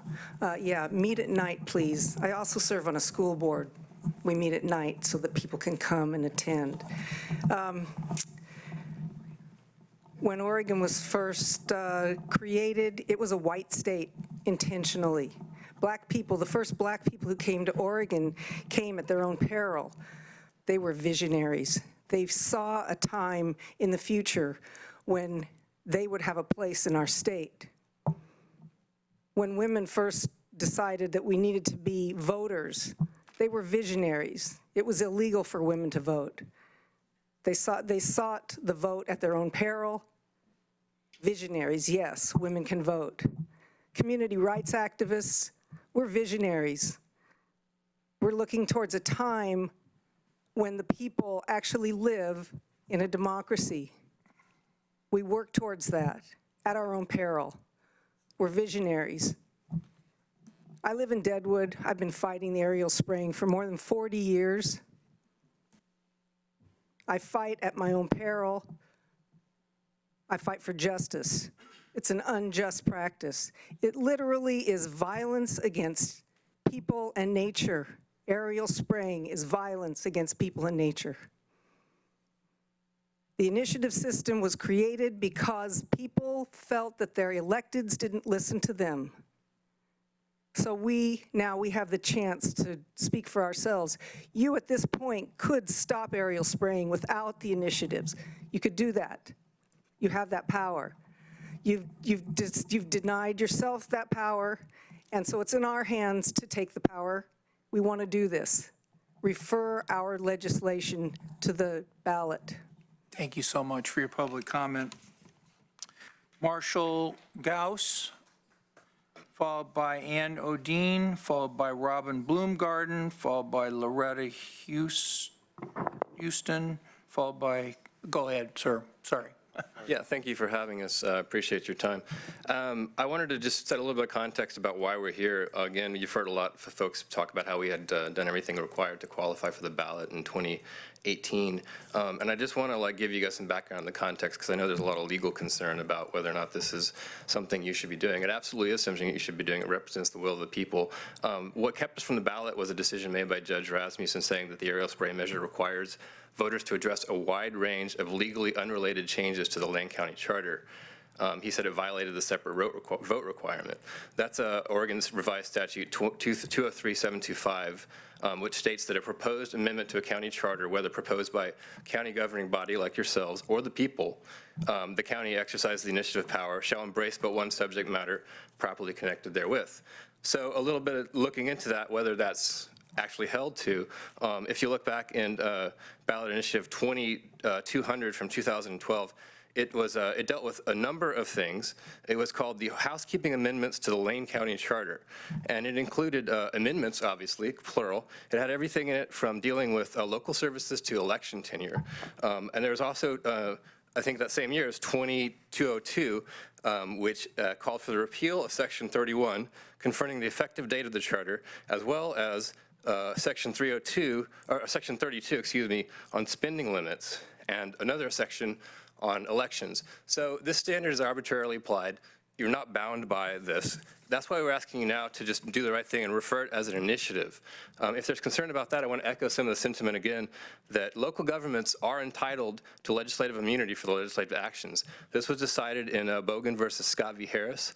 Another case cites this. Immunity extends both to claims of damages and claims of injunctive relief. That was Supreme Court of Virginia versus Consumers Union of the U.S. There's a number of precedents for this. And one final point is it's your obligation to honor us by following through and not being afraid of some sort of legal repercussion. The information is out there, and you have the power to do it. Thank you for your public comment. Ann O'Dean, Robin Bloomgarden, Loretta Houston. Could you give your name, please? Thank you. My name is Ann O'Dean, and I live at 31984 Nichols Lane, Cottage Grove, and I'm in your district. And I did vote for you, Commissioner Buck. I want to thank everyone who came here today for their comments and the time, effort, thought, and heart that they put into their statements. I agree with and support everything that has been said here today. I'm here this morning to ask you to put the aerial spray ban initiative and community rights initiative to the 2020 ballot. I know that all of you support democracy, otherwise you wouldn't be sitting right there. So I'm confident that you will make the right decision and refer the aerial spray ban initiative and community rights initiative to the voters. We have had enough. You need to hear us. These chemicals were originally made for war. That's their original intent. They are made to kill. That's their whole purpose. We need healthy forests to survive. We can't survive here without them. We can't afford to forget that everything is connected. We can't poison our habitat and expect to live healthy lives. It's our responsibility, everyone, to give our children and all the beings on this planet a healthy earth to live on.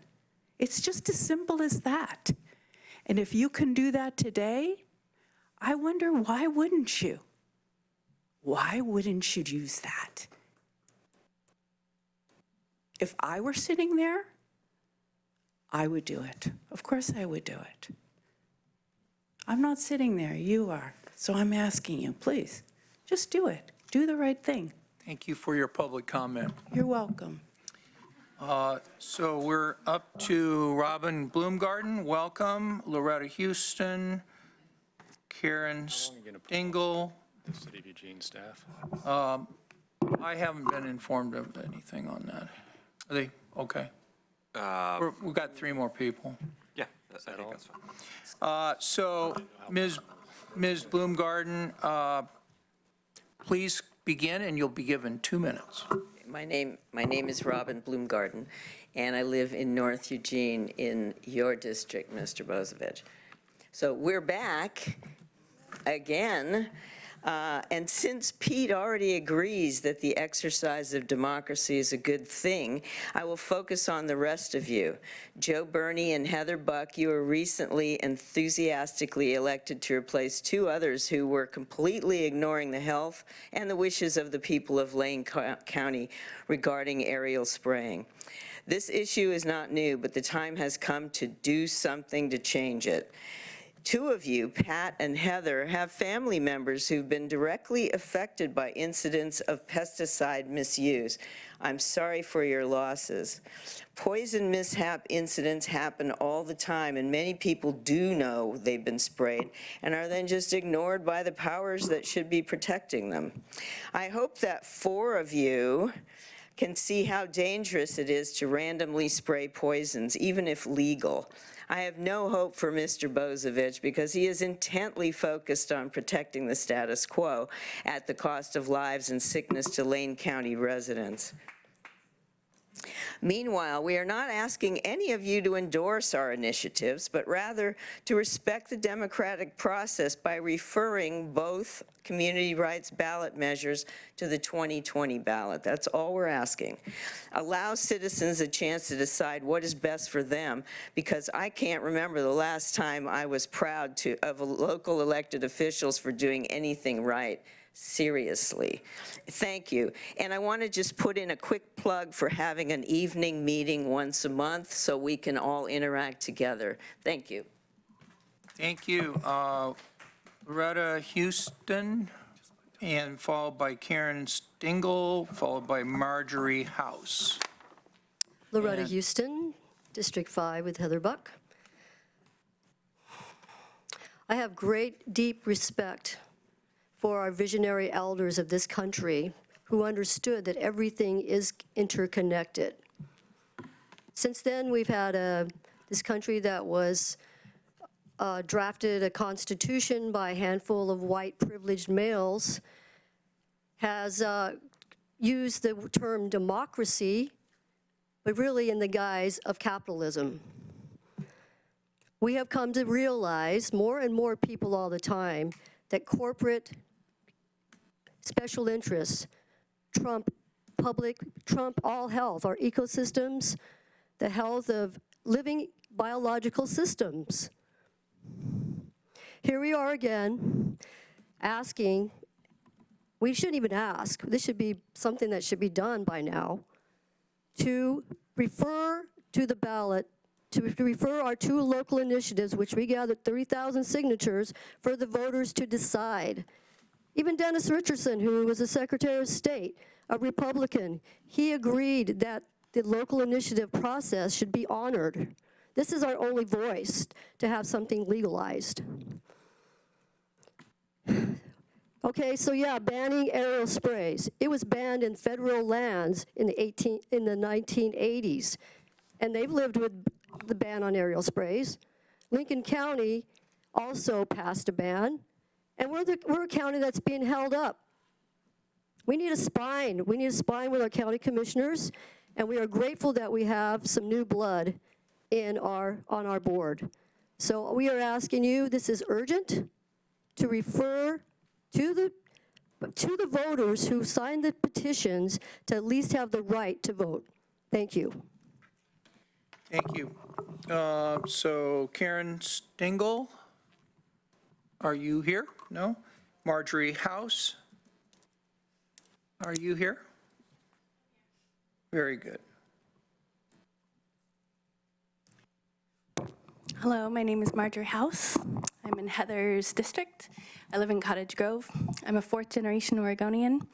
I come from a long line of loggers, farmers, and ranchers in Oregon. I know that sustainable practices existed before the aerial spraying, and I'm asking you to please stand up, put this on this initiative for us to vote. It poisons our waterways. I am a landowner. I have water rights. Half the time the water is poisoned. And it's not just aerial spraying. The logging practices include the dumping of high nitrate synthetic fertilizers, which go into our waterways and cause algae blooms in our lakes, in our ponds. My children can't swim in our pond half the year because of the algae blooms. So I'm asking you just to stand up for us as people. Stop letting us be poisoned by these practices. These logging companies are owned by corporations that don't even exist in our communities anymore. It used to be that the logging companies were people we knew. Okay, and now they're outside of our communities, lining their pockets, and they don't care about us, the people that live in the forest. Our farm is surrounded by BLM and Weyerhaeuser. We're certified organic by ODA, and I'm just asking for someone to stand up for us. Thank you. Thank you. Wesley Lockman and Chris McAllister. Pardon me? Oh, you already spoke. Okay, sorry. Thank you. Chris McAllister.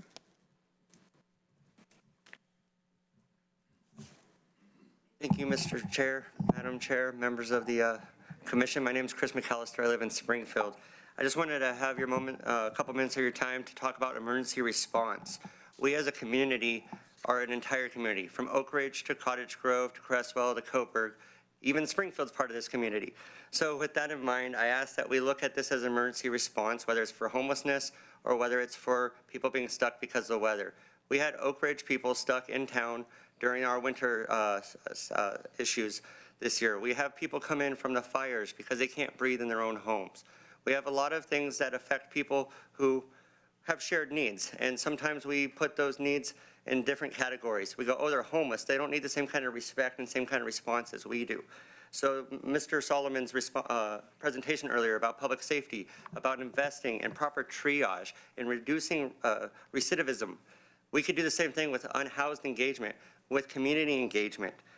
Councillor Clark a few months ago referred to homelessness as a sickness, as an illness.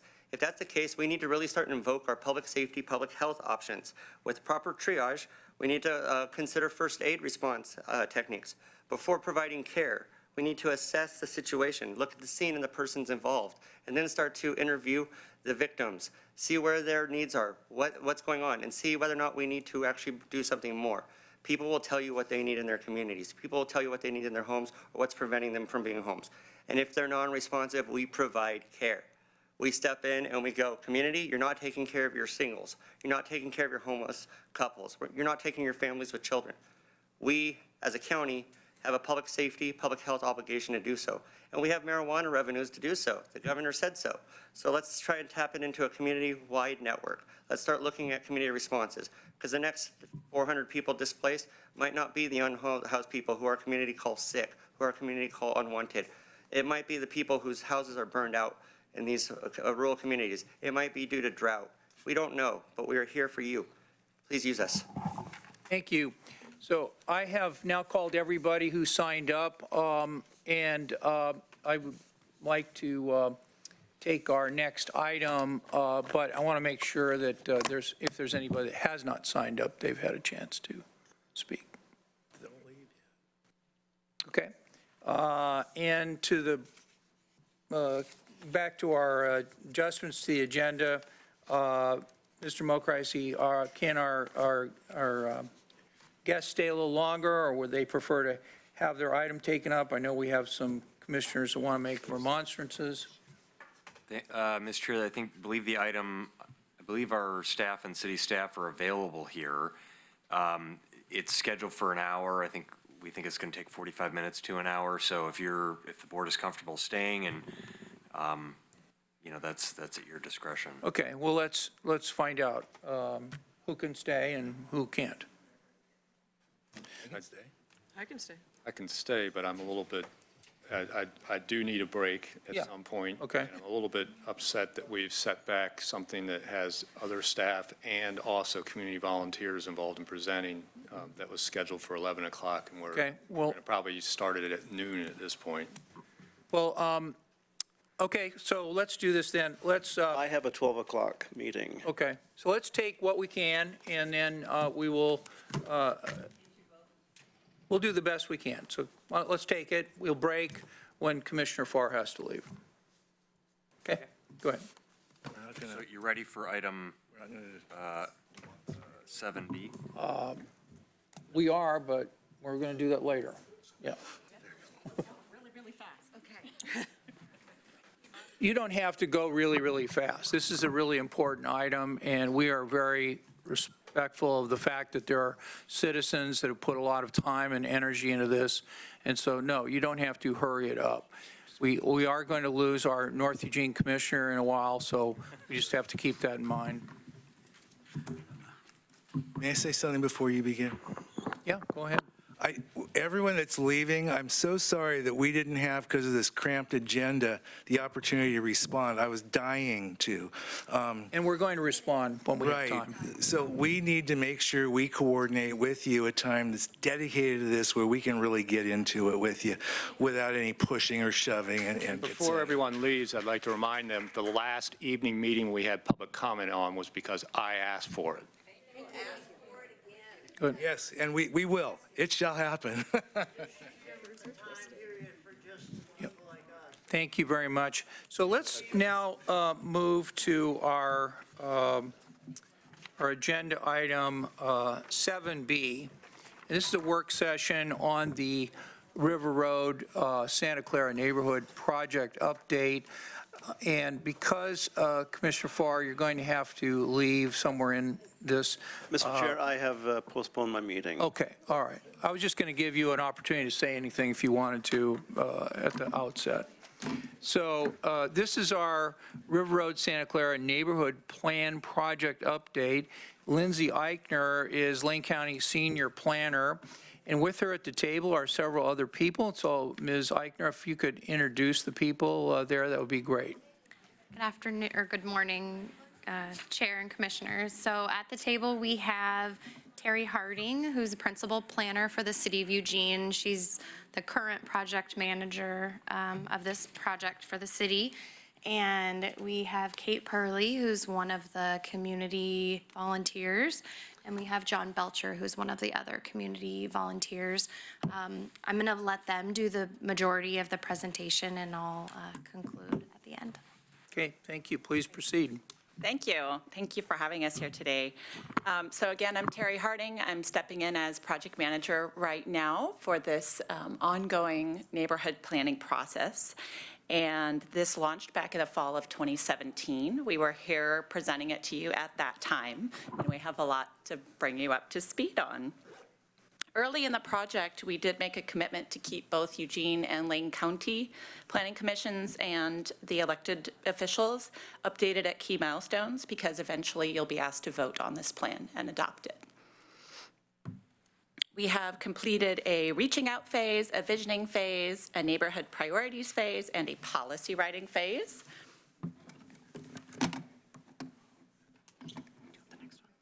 I can do it. I mean, oh, okay. We have a lot to share. We want to check in with you on the direction that the project is heading. At the end, we will be asking you for approval to use the draft goals and policies that have been developed as a basis for moving into the next phase of work. And that's really important to us, because we don't want to get to the end and bring you something that you're not expecting or you don't want to approve. The Eugene City Council did meet last week and provided their direction to us, and they voted on a motion similar to one that we're asking you to vote on in your packet. Okay. So quickly, we'll do a project overview. Well, then John will talk about the policy development phase, and then Kate and I will split talking about the River Road Corridor Study, and then I'll give you a glimpse of what's to come in the action planning phase. First off, I just want to mention how much neighborhood level work has gone into the groundwork for this planning process before the city and the county officially joined with the neighborhood organizations.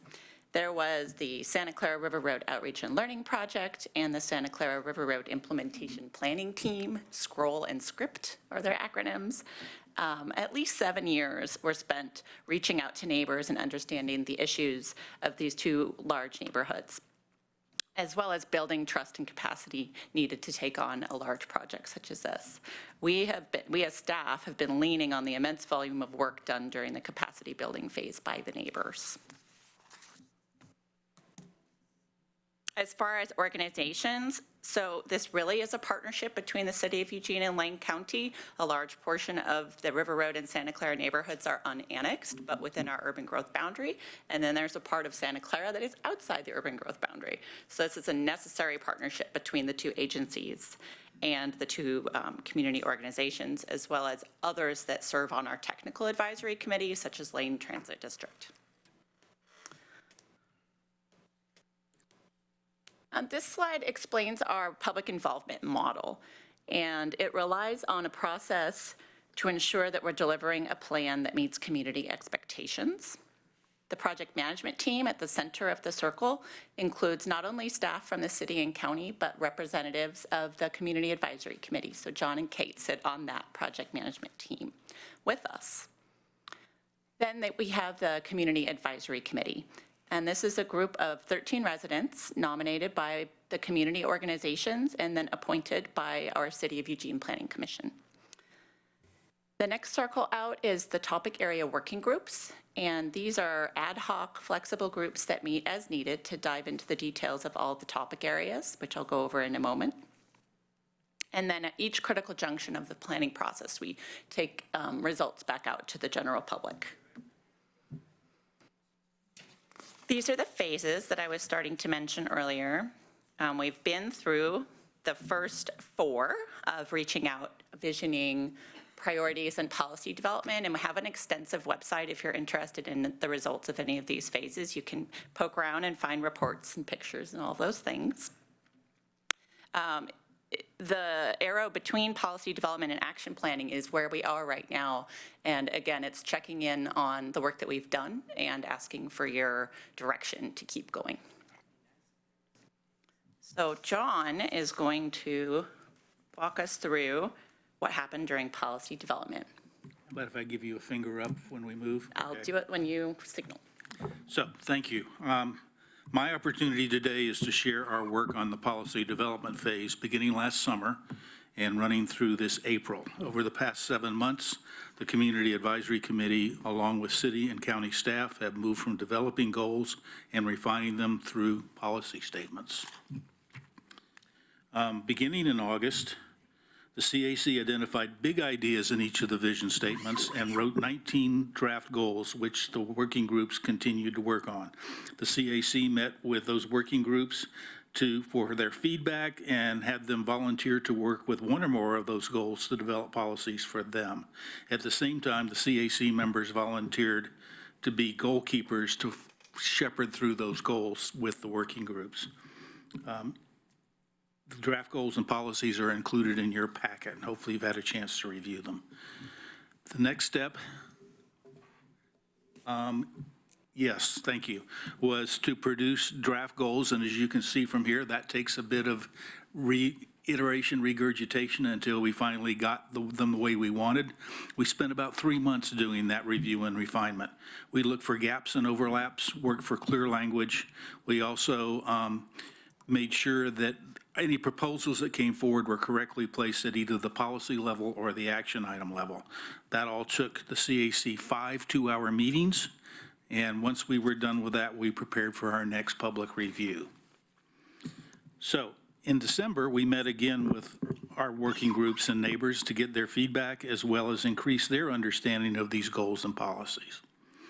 Next, we took the goals and policies to a triple bottom line review by folks who were representatives of various boards and commissions who looked at our work through the lens of economics, environment, and equity to again note gaps and overlaps and through their fresh eyes any ambiguities that we might have. Then the policies reviewed by city and county staff who served as a technical advisory committee. Their review again provided what we had done before, the feedback we'd done before, but they also added the new eyes of feasibility. After those reviews and revisions, we worked again to present our work to the community through our third review at an April and 7th and 10th meeting. We sent out an invitation letter to every address in the 2 neighborhoods, inviting them to come. We also put out lawn signs throughout the 2 neighborhoods and tabled for several hours in the afternoon at our 2 larger grocery stores to get folks to attend. And as a result, we got somewhere around 200 to 250 people to come to those 2 meetings where they reviewed and responded to our policies and began discussion on draft action items. Now I'll pass the clicker on to Terry. Thank you, John. I want to mention a sub-study that is taking place within the broader context of the neighborhood planning effort, and we're calling it the Corridor Study, implementing the vision along River Road. And this is possible from a large grant, a $450,000 grant from the Federal Transit Administration to do land use and transportation planning along a key transportation corridor in the city of Eugene. So we're very excited to have received the grant. We had letters of recommendation from both neighborhood organizations and some others. So having that is a great asset to the project to devote additional scope. It covers the River Road corridor itself from the Chambers Connector up to Hunsaker, where LTD is planning to build a new Santa Clara Community Transit Station. And our architecture firm, Sarah Architects, is the lead consultant that was selected to lead a team of different professionals to help with this focused part of the study. What they will do, or are doing, is to help implement the neighborhood vision along the corridor by studying the demographic and economic characteristics of the neighborhoods, by analyzing the financial feasibility of different development types that could occur along this corridor, by creating conceptual designs for future development in the corridor, and by actually developing new land use code that we will bring to you for co-adoption to encourage the kind of development that neighbors really want to see. This is the project study area on a map, and north is to the left, so you might have to crook your head over to the left to look at it. As I mentioned, the Chambers connector is down on the right, and up to the north is Hunsaker.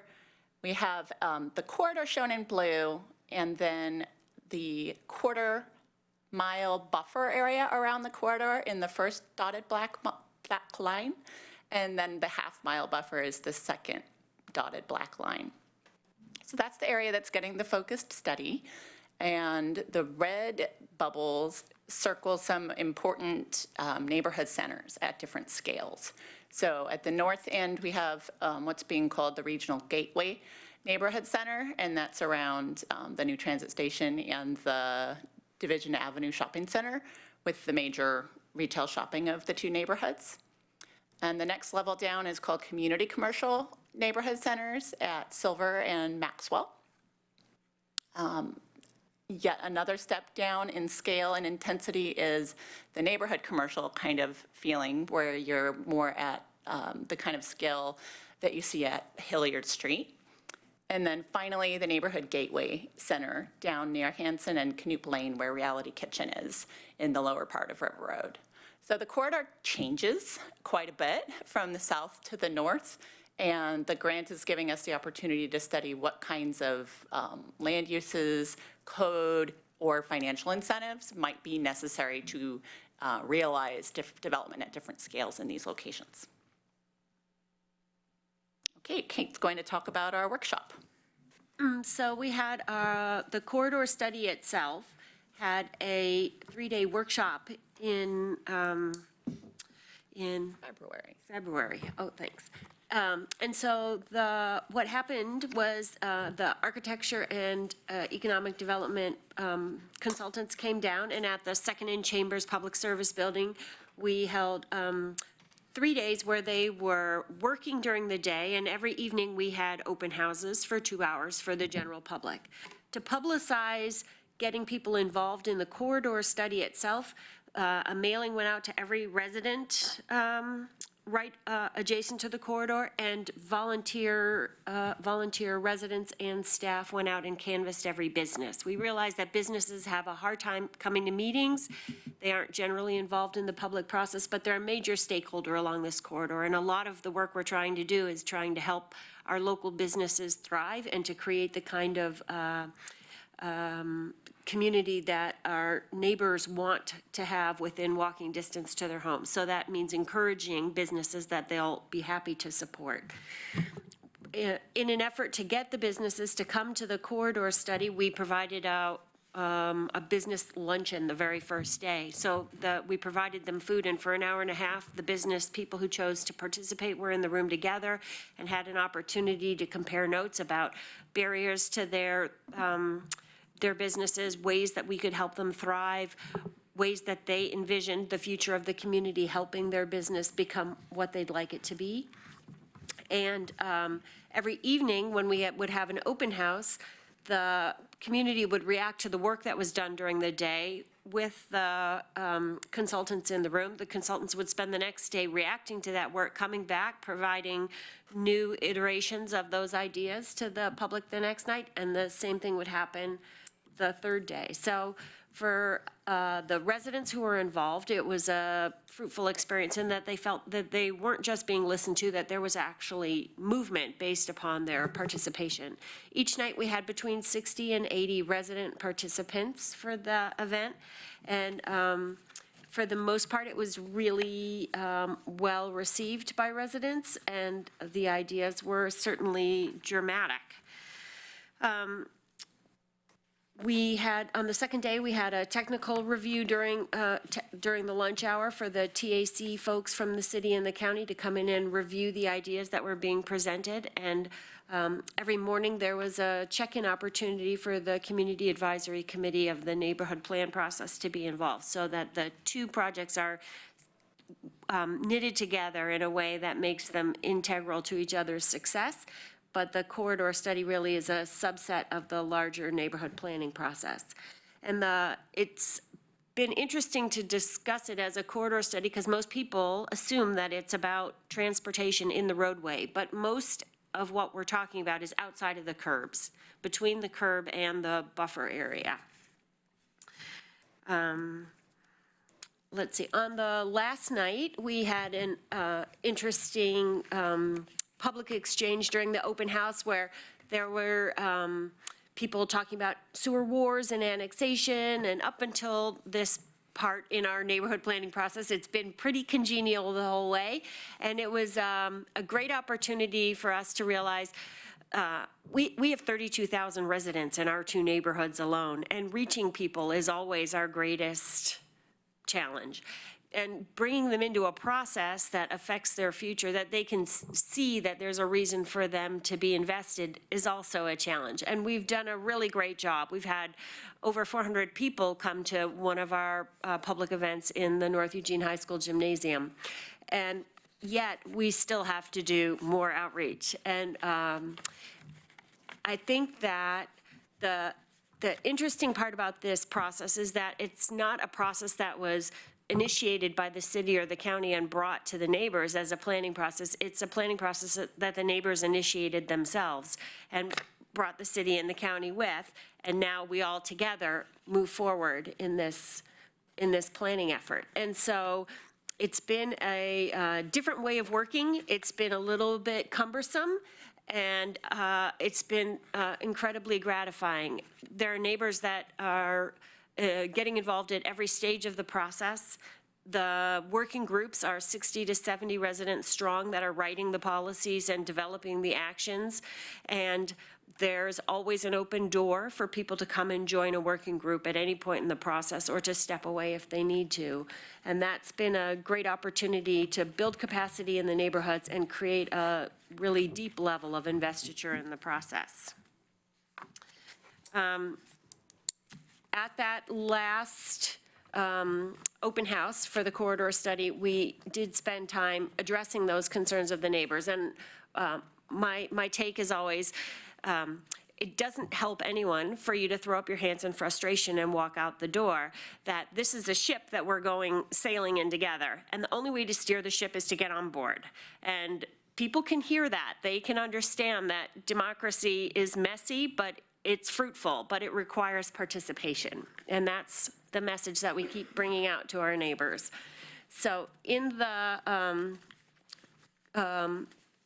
continuation of the corridor study, it's has quite a ways to go yet. We're looking forward to another event where they're coming down to do design work in June, but the work has now developed into what we call like a string of pearls of all different sizes along the corridor. So we're focusing our efforts on specific geographical areas, but they're right-sized for the different parts of the neighborhood. And it's not just the commercial mixed use or built environment. We're also concentrating on pedestrian ways, green streets, how we get through and around the neighborhood, not just up and down River Road.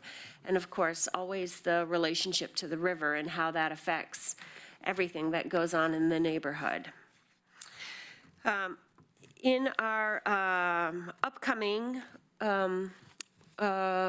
workshop that'll be in the beginning of June, we're going to be looking at two concepts. One is transition zones along the corridor, where we're moving from more intense use right up adjacent to the street towards the single-family residential neighborhoods that abut the area, and the different kinds of housing types that might provide that transition. So things like ADUs and row houses, triplexes, and other, what we call middle housing. And the other concept we're looking at is the mixed-use concept right along the River Road. So how are we going to increase density while maintaining neighborhood character and improving the experience and livability for the people who are making their homes here? So that includes using the area along River Road for commercial, for office space, for retail, for housing, and all those things together in a way that works harmoniously.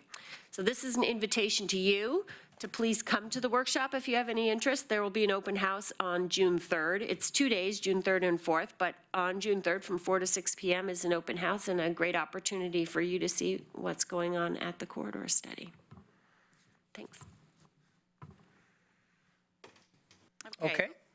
Oh, sorry, we have one more section. Very good. Just a preview of what's to come. I need to check in with the commissioners. We've been here since 9 a.m. and there's certain needs that people have at times. And so I just want to check in with commissioners before we go for the last segment. Uh-huh. Okay, we're ready to go for the last segment. How long is the last segment? Oh, 3 or 4 minutes. Okay, let's go the 3 or 4 minutes. We'll take a break and then we'll decide what we're going to do after that. Okay. So this is just a preview of what's coming next as we transition into the action planning phase of the project and what that is going to entail. So if we are successful obtaining your direction, as we did from the City Council, then we're going to launch into these next couple of tasks. And we call this phase action planning, and it's really to implement the goals and policies that have been developed thus far. As we move into the summer, there will be working group meetings. There's actually one tonight at North Eugene High School, and another one scheduled for June. And at those meetings, what we're really asking the community to do is prioritize. There's a long list of actions that have been developed, and we need to find out what's most important to people so that then we can do a check on the feasibility and really dig into what steps are going to be required to make those things come true. So there's a number of review cycles in these, but the main point here is that once that work is done, we'll be coming back to another public event in the fall and presenting a complete draft plan. This is a look at some of the criteria that we're starting to look at in terms of feasibility, what it costs to implement these actions, what's the timeline, who should implement them, and then the last two are really what we're focusing the community input on. What's the impact on the community and how important are they to the community? So we'll be doing a lot of that this evening. And lastly, this is just an example of how a goal relates to a policy, relates to an action. And this one relates to the Willamette River. The goal is pretty high level, ensuring that it's a vital and accessible part of the neighborhoods. The policy gets more detailed about safe and convenient access. And then the action is very specific, support the development of access paths or trails from a river path to businesses on River Road. So that's an example and something we can actually get our minds around what it would take to implement. And Lindsay was going to do this one. So what we're asking of the board today is support and direction on moving forward on these action items based off of, or not that, of action planning, I apologize, based on the goals and policies that the community organizations have drafted so far. So that's what we're asking today. Okay, so commissioners, do you want to have a break or do you want to make this motion? What's the preference? Let's continue. Yeah. While we've got 2 citizen volunteers here, I'd like to continue. Okay, very good. So thank you. I really appreciate what you're doing here, and I'm sure the rest of the board does too. Commissioner Farr. Thank you. This is pretty exciting. It has been right from the outset, and it's evolving, clearly, and it is dynamic. That is to say, new tactics come in. I'm, of course, in favor of the motion that we're going to make for the action plan and moving forward. But I'd like to talk a little bit about the need that's been described, that's been identified. This is in large part the urban transition. You know, we have people living inside the city limits, people living outside the city limits, but inside the urban growth boundary, and we have a real disparity of services. The people who live sometimes directly next door to one another. Sometimes you need public safety response and you don't know who to call. If you have a sidewalk in front of you, you can call the city. If you don't have a sidewalk, you probably have to call the county. If you call the city, you probably will get a police officer. If you call the county, you get in line. Maybe next week you might get a response from the sheriff's department because we don't have the services. So I see this as a great grand way for us to put everything into a package and get the services homogenized in the area. And it's not going to be an easy process. And man, you've put a lot of work into it. And John, you and I stood in a driveway, I think it was probably 4 years ago, talking about parking issues on Hatton. Still not resolved 4 years later. So as we get into into more of a consolidated plan, and it gives us a greater avenue, a greater vehicle to resolve issues as they come up. When we had the murder in the park, the killing in the park, it became a very hot topic as to who responds. Do the sheriff's department respond? Do the police department respond? Which fire department comes into play? And how do we really homogenize the services? There's a lot of work going into this, and there will be a lot of work until it's fruition and beyond that. So I'm highly supportive of the work you do, and the work that I work more closely with the River Road neighbors than I do with the Santa Clara neighbors, although I spend time with Jerry Finnegan, who used to be involved. But really, Lindsay, what you pointed out is getting all of the different groups involved, including the people who are actually outside of the urban growth boundary, who are really affected by the urban transition. I'm trying to talk fast because we've been here a long time, and I don't want to take a lot of your time. But really, this is exciting. There's a lot happening. And John, you and I have walked the neighborhoods knocking on doors, and we've asked specific questions, but when you ask a question, you get answers to lots of other questions at the same time. So it really is, once again, bringing everything together into a consolidated plan to homogenize the services so that people who all pay EWEB rates, for instance, will also get library use, for instance, and potentially uniform public safety response and transportation responses, all in the one package. So, you know, we had 1 hour for this. We could easily have taken 2 hours, and you're probably actually going to get 35 minutes. So really, thanks for being here. Terry, I've been working with you on neighborhood issues since my early days as a Eugene City Councilor, before your twins were born. And how old are they now? They turn 12 next week. Oh, my word. So without going into great specific, I'm fully supportive. I'm excited, and I'm looking forward to the very specifics as we move along. So thank you. Thank you, Mr. Chair. Okay, any other comments? So before there was scroll and script, there was the River Road Urban Services Committee in 1999 that I served on. If that gives you an idea how long this has been going on. I was council president that year. And at that time, people were bringing up. I was in kindergarten. People were bringing up the sewer wars even back then. So having that have come up on the last night just kind of cracked me up a little bit. That's still out there. The evil city forced all those people to connect to sewers in a water quality limited aquifer. But it's still there though. And that's part of the sentiment that the anti-annexation, the worries about annexation, and the fact that a lot of the people that live in the unannexed houses are aging in place and have paid off their mortgages, and their property taxes are one of their largest costs on a fixed income. So annexation is always a big concern for them, and that jump in costs. So I appreciate that did come up to some extent, having lived in the neighborhood on Horn, Hardy, and Sunnyside for 13 years before I moved out to Elmira. And now having served Santa Clara for the last 8.5 years, good to see Pearl here, so Kate here. So it's just, great to see this coming to fruition. Like any good set of land use goals, there's some conflicts between them.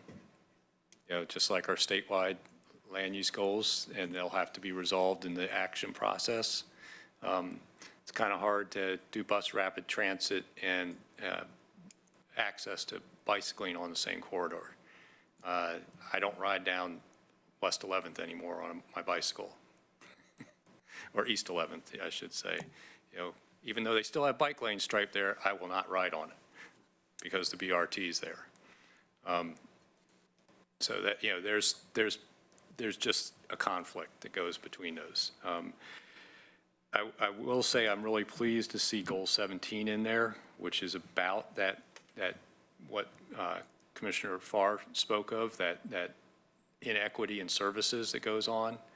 And I will hope that part of adopting this set of goals will, and the fact that the city did, that they will be in support of our Metro Plan amendment to lift the restrictions on special districts when it comes to particularly law enforcement and emergency services, so that we can maybe fix some of those inequities by forming some districts that cross the Metro Plan boundary.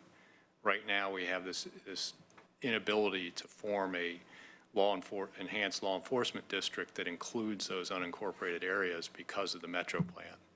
So, as we move forward in the action plan, I hope that is part of the action plan for the neighborhoods to ask the city to support the county's application to amend the Metro Plan. So that's really important to me. One little minor thing, but I'm not going to ask for a change. There is no such thing as zero carbon transportation. Just isn't. So using that term, towards zero or lower carbon, there's different things, but every form of transportation, including walking, uses carbon. Because if you're burning calories, you got to eat food to get those calories. Somewhere in the manufacturing and production, transportation, to get that food from the farm to your table, or even from your backyard into your table, uses carbon. And so does electric vehicles, cradle to grave. Somebody's got to mine that lithium to put into those batteries. So just an editorial comment. You're using the term, and it's a term that is actually just not an accurate term. I understand the goal, though. Reduce carbon in the transportation system. That's fine. That's why I'm not going to object to it. Just a terminology issue. Really pleased, though, about Goal 17. And that's what the River Road Urban Services Committee was all about, was that disparity in services. And I'm glad to see some of the goals around, rain gardens, et cetera, because I remember back then, one of the things I was pushing for was an alternative set of design standards for the city for roadways, because one of the things that gave River Road and Santa Clara its character were the open rural sections of the roadways with swales and all that.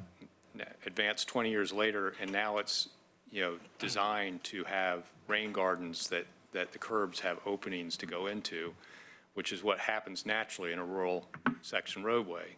You basically, you run off directly into vegetated areas. So it's just, I'm kind of glad to see some of those still in there. So something I advocated for to try and maintain the character of the neighborhood. Folks are finally starting to recognize that it's also a stormwater benefit.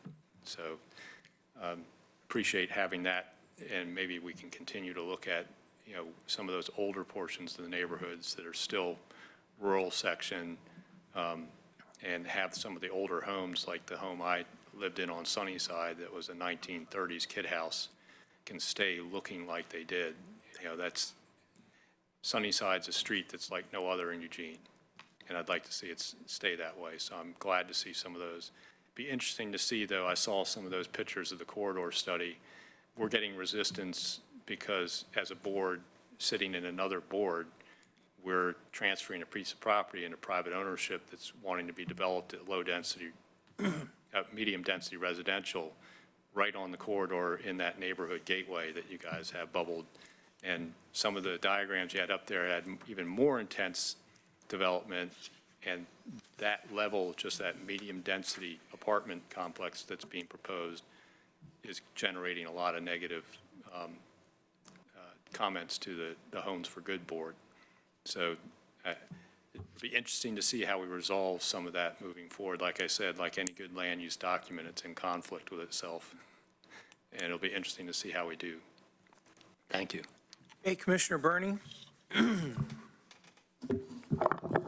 First, I want to state really quickly that I've lost all respect for Commissioner Bozovich if he moved from Sunnyside Drive. That's a great street. And I was very depressed to hear that my grandchildren are the age of your twins, even though time is flying. I don't see anything controversial here. I'm assuming that we're voting yes or no. And these goals to me are so motherhood and apple pie, and forgive me, I'm not intimately familiar with all the details of the work that's gone in. So I'm just gonna I just threw a dart at one. Goal 3, promote living wage employment opportunities within the neighborhood. How does that happen? I'm just curious. I know you're gonna start doing planning. Right. What does that look like, if you don't mind my asking, as an example? Sure. One of the ideas is to actually create a business association in the neighborhood. And so one of the Community Advisory Committee members is a local property owner who has that idea. And so some of the actions speak to creating an association and then working with the city to offer loan programs to small businesses and things like that. With the assumption that that will lead to living wage jobs? It's the goal. I mean, it's an existing goal in our regional economic prosperity plan. So I think it's kind of connected to higher level goals. Thank you. And one question, is this a part of any census tracts that are designated opportunity zones? Do you know? I don't know. I don't believe they are. Okay. Thanks. Okay. I'll vote to approve whenever we get there. Thank you, Mr. Chair. Thank you. I'll just mention a couple things. First of all, this, I guess, former Civil War going on out there. I just remember my first introduction to this was about 1976 when I was going door to door with State Representative Ron Ickes, who later became the state representative, and the hostility between the neighborhood and the city was very high. Fast forward to 1993, and my very first town hall meeting as the new senator for the Senate district that included Olive River Road and up to the Santa Clara Fire Station was at the Santa Clara Fire Station, the one north of pretty far north, Spring Boulevard, I think. Spring Creek.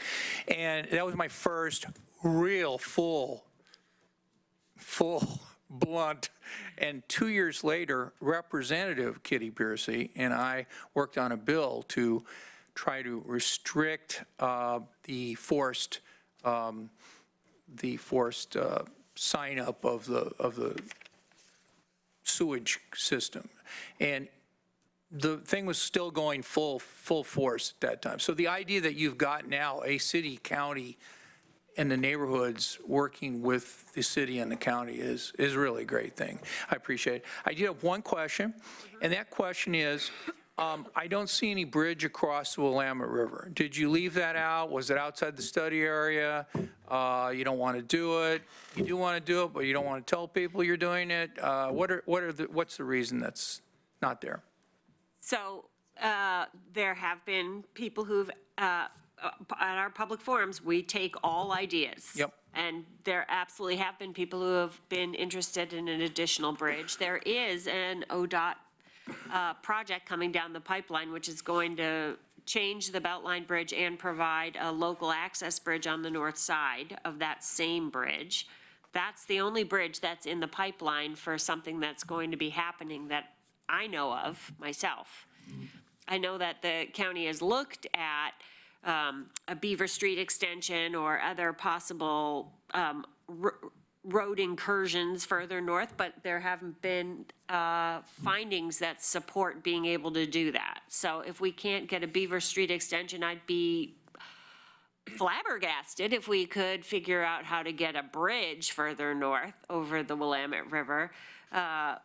And further south, I don't. Yeah, let me speak to that. I do believe the city still has in their transportation plan the idea of studying the possibility. The problem is if you look at both sides of the river, where would you put it? Because both of them are pretty well fully developed. The least worst site on the other side is Delta Ponds, and I don't think you're going to put a bridge in there. Okay. All right, well, thank you. And any further comments from commissioners before we move on to our last item? Oh, nope. I was going to move that we direct staff to move forward with an action plan based on the goals contained herein. I'll second that. So it's been moved by Commissioner Bozievich, second by Commissioner Farr, to approve the requested motion to direct staff to begin the action planning phase of the project based on the draft goals and policies in attachment A. Further discussion by commissioners? I'll just say we just have one other item. It's a 5-minute item. Ms. Bell has been patiently waiting, so if I could take that up before people run out of the room, that'd be great. Seeing no further discussion on this matter, all those in favor, please say aye. Aye. Opposed, say no. Motion carries 5-0. All commissioners voting present, voting for it. Thank you so much. Motion's adopted. Thank you. Keep going. Thanks so much. And finally, without further introduction, Sorry you had to wait.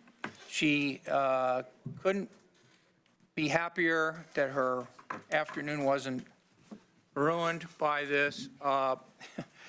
We have item 7A, first reading and setting the second reading and public hearing on ordinance number 19-03 in the matter of amending Lane Code 14.080 appeals and 14.090 limitations on approved and denied applications to make corrections required by the Land Use Board of Appeals remand of ordinance 18-02, LUBA number 2018-093, amending Lane Code Chapter 14 to make minor clarifications and corrections and adopting a savings and severability clause, file number 509 PA 19-05317.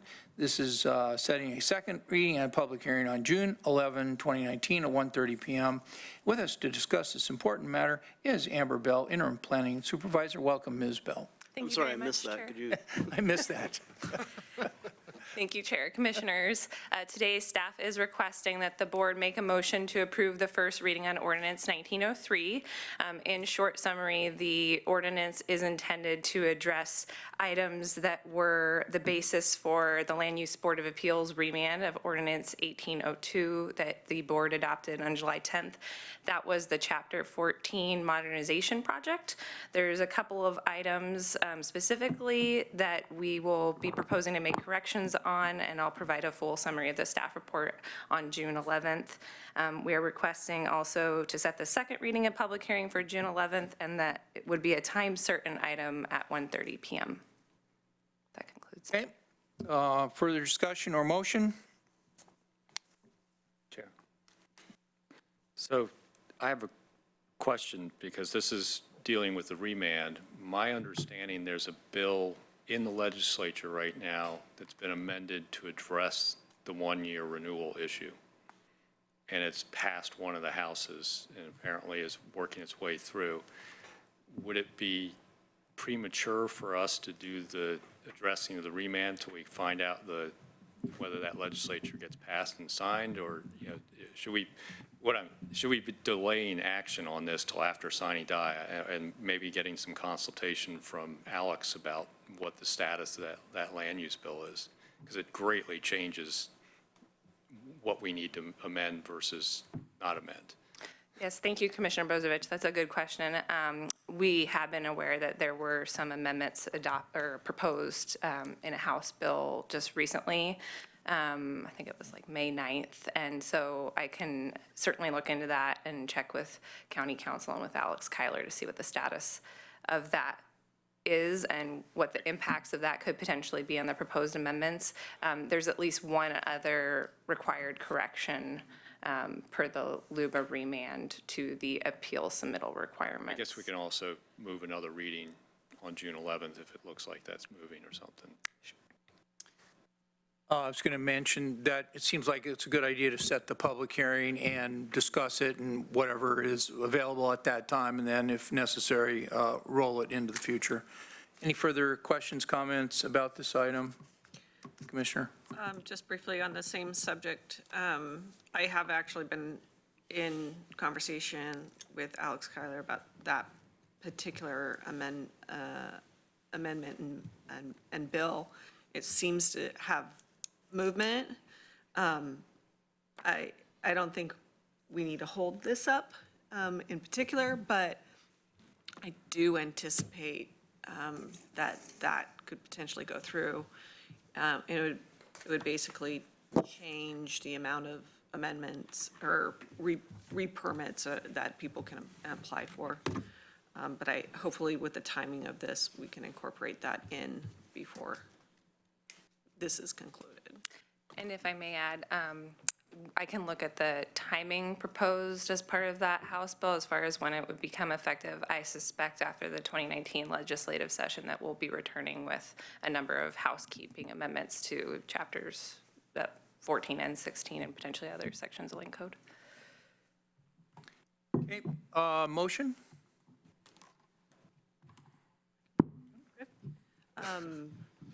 So correct me if I misstate this, but I would move to approve the first reading and setting the second reading and public hearing ordinance number 19-03 and for June 11th, 2019 at 1:30 p.m. time certain as presented.